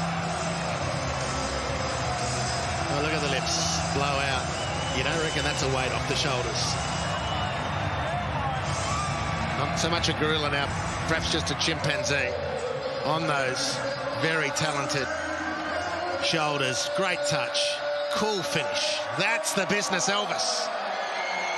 Might this be the dam breaker?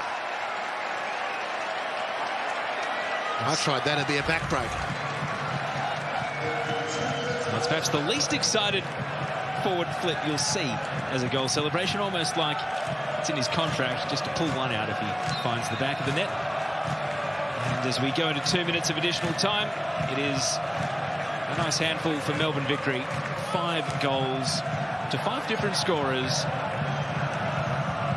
Bali United, who gave us some entertainment in that first half, have been more or less fodder in this second 45. Which is a shame. You feel as though if they'd scored one of those chances when the game was still 1-0, they might have hung around and kept the intensity high for a bit longer than it's panned out.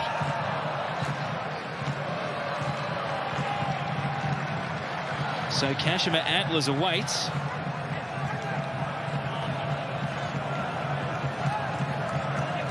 And when they take a look at the footage here, they'll see a Melbourne Victory team that's been full of goals.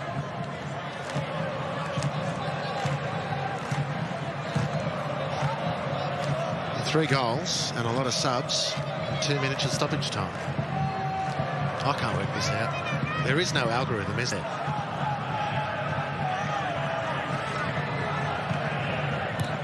I don't think there's been any desire from the referees or from Bali to prolong things. They've taken a lot of their free kicks quickly. Maybe when the game was 0-0, we saw a bit more feinting and throwing the body around, but there's been almost no histrionics to speak of thereafter.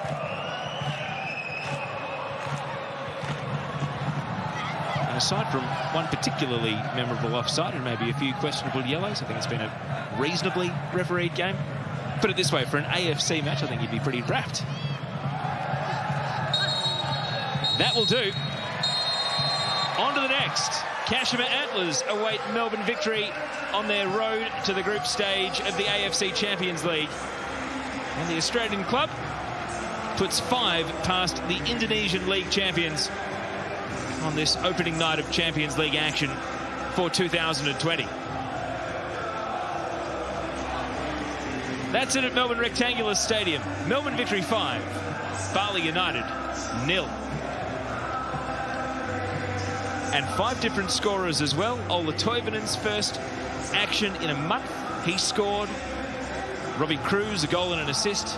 Megan Basha got it all started with a very good strike. And Elvis Kamsoba finding the back of the net on a night which will have blown the cobwebs out, I should say, for a number of Victory players. And will give them a bit of newfound belief and confidence going into the remainder of the A-League year, perhaps. The Kashima game does loom as a big, big challenge, though. Handshakes at full time. Bali United, they entertained, even though the scoreline certainly says that they were outmatched by the end of it all. And even some shirt swapping going on. Elvis Kamsoba's got himself a new souvenir. Carlos Salvatore, he'll be happy enough that his team has got that goal-scoring edge that they lacked so sadly over in Adelaide last weekend. And so, let's get the post-match aftermath. Archie Thompson. Thanks, Tao. Yes, we're here with Ola Toivonen, mates. How's the injury? All good now? Yeah. Took some time. Hope to be back against Adelaide, but time was not enough. And, no, everything is good. Looking forward. Fun to be back on the pitch today, so, yeah, can't complain. Was that the plan from the manager, just to ease you in? Obviously, Bali United put up a good performance in that first half, but their quality probably not as at a level of Melbourne Victory. So were you only looking to play 30 minutes or so? Yeah, I think so. He didn't tell me anything. So, but yeah, you don't want to miss the Sydney and then the Japanese game and then Perth. So it's intense week, so you need to be cautious. And also when you've been gone for 3 weeks with a groin injury, you never know what can happen. So, sorry, I'm happy with the 30 minutes I got. Yeah, continue. Now your goal. Do you ever score easy goals, or are they always just difficult? Stop it. Nah, I mean, the last 2 goals against City, I think, was quite easy. It was just easy tap-ins. This one was a little bit quality in, and yeah, I got a good hit in the ball, and yeah, beautiful. And now on Friday night, obviously your focus is on Sydney FC. Maybe domestic form hasn't been great. You can turn your season around against a good performance against Sydney? Yeah, for sure. As I said before, it's a big week coming up, big games. And I think it's going to be a full stadium on Friday, so we need to show up. But the boys look good. I mean, Adelaide, the second half against Adelaide was decent. We didn't get the result with us, so I think we have a good feeling in the group. Okay, Ola. Well done, mate. Elvis, my man, I've got to give you a hug. Finally, the monkey off the back, mate. It must feel good to score your first goal. Yeah, it feels great. I've been looking for the goal all game, so it finally came in the end. I thank God for that, yeah. And your team's performance tonight, Bali United put up a good performance in the first half, but obviously yourself dominated in that second half. Yeah, obviously the coach told us to come enjoy and play hard and try to win. But obviously we want to qualify for the Champions League, so that's what we did. We came and gave it a crack and we played well. And confidence for Friday night. You got your first goal. Hopefully there's as many to come. How important would it be for yourself to score in such a game like Sydney FC on Friday night? It'll be very important for me, obviously for the team as well, because we lost a few games. So we need to start winning a game. We need to start winning again. So I'm hoping to continue scoring goals and helping the team to win games. Well done, Elvis. Good man. Yeah, he's a bloke who knows how to score goals, Elvis Kamsoba. Came to Melbourne Victory, Andy Harper, off the back of some wonderful form in the NPL and has been fantastic for Melbourne Victory ever since arriving last season. Yeah. And tonight he caps it off with what we know he can do, is score goals. Well, he's a real crowd pleaser. Point one. Point two, he's an incredibly dangerous player to have in your team. Very difficult to defend against because you've seen his speed, his close control, his turning ability. He's a real nightmare for defenders to handle, and he breaks the lines, he opens the field up, and in that, when it's an open field, he becomes even more dangerous. So it's not just that, you know, he seems like a great bloke and blah, blah, blah. He's a really, really good player and extraordinarily dangerous. He's just got to start scoring goals, and he's had plenty, bit of misfortune here and there, but he's so creative outside of the penalty area. But needs to score goals. When he does that, he's just going to be such a package for Melbourne Victory. And this is the type of ill direction, then misfortune he confronted. These are the sorts of spaces he makes. You can see how he has defenders on their toes. They don't know quite whether to go or stay. Then he attracts, because he's so tricky, he attracts 2 and 3 others and frees space for other people. But then when it gets to the goal-scoring situation, until now, this is a really important way to break the duck or to break the cycle, because this is not a reflex action or a tap-in from a yard out. This is one of these key moments that Elvis has struggled with. In on goal, all the time in the world to size things up, the pressure to build for defenders to maybe catch your attention and put you off your guard. Think about it. He had possibly had to think about it, which a lot of goal scorers say that's not what you want to do. You just want to get into autopilot. And it was the nature of the chance provided for him by Ola Toivonen and the way that he put it away, which hopefully can be a dam-breaking experience and moment for not just the player but for this club. You know, Melbourne Victory have played some good stuff without reward. It hasn't been a great season. Let's not paper over the cracks at this point. But the fact is, they've been in games, played well enough, but haven't got the goals, and Elvis has been one of the candidates. Well, let's hope, on top of the fantastic general play that he brings, undoubted quality in that, the goals on the back of it, starting with tonight's a really good finish and put on for him by the master, Toivonen, and Victory, as any team would be, a much better proposition with him in the lineup. Well, another player who got on the score sheet tonight was Robbie Cruz. He's been very good since returning to Melbourne Victory for his second stint. Here he is now with Archie Thompson. Great performance from you tonight, mate. Man of the match, well done. Yeah, I mean, I think overall it was a good team performance. We, put in a, it's these games. You know what it's like. It's sometimes it's difficult. Maybe a lesser opponent. No disrespect to them, but we kept our professionalism and we got the job done, which is the main thing. So a few boys got some goals and it prepares us for Friday now. Yeah, your strike partner, Elvis Kamsoba. I mean, he does so much off the ball, but doesn't get himself a goal. You must be pleased for him tonight. Yeah, I mean, I thought he'd done something wrong down there when he's cursed when he missed that one down there. So we're really happy for him. He does so much work off the ball, and there's so much running and creates so many chances. It's really good for him and his confidence to get the goal there. And obviously Ola coming back as well, scoring a goal as well is really good for the team. And we have a busy schedule coming up, so we need all the players we can use now. And how important was the performance tonight? Okay, against Bali United, but leading in to the game against Sydney FC, you wanted to build some confidence from this match? Yeah, for sure. I think Adelaide obviously was a big week. I think we performed quite well the second half, particularly. We had probably 4 or 5 really good chances that game. Obviously didn't convert, and it's always a tough place, Adelaide. So I think this is a good confidence booster leading into Sydney, which is obviously a massive game for us. They're top of the table for a reason.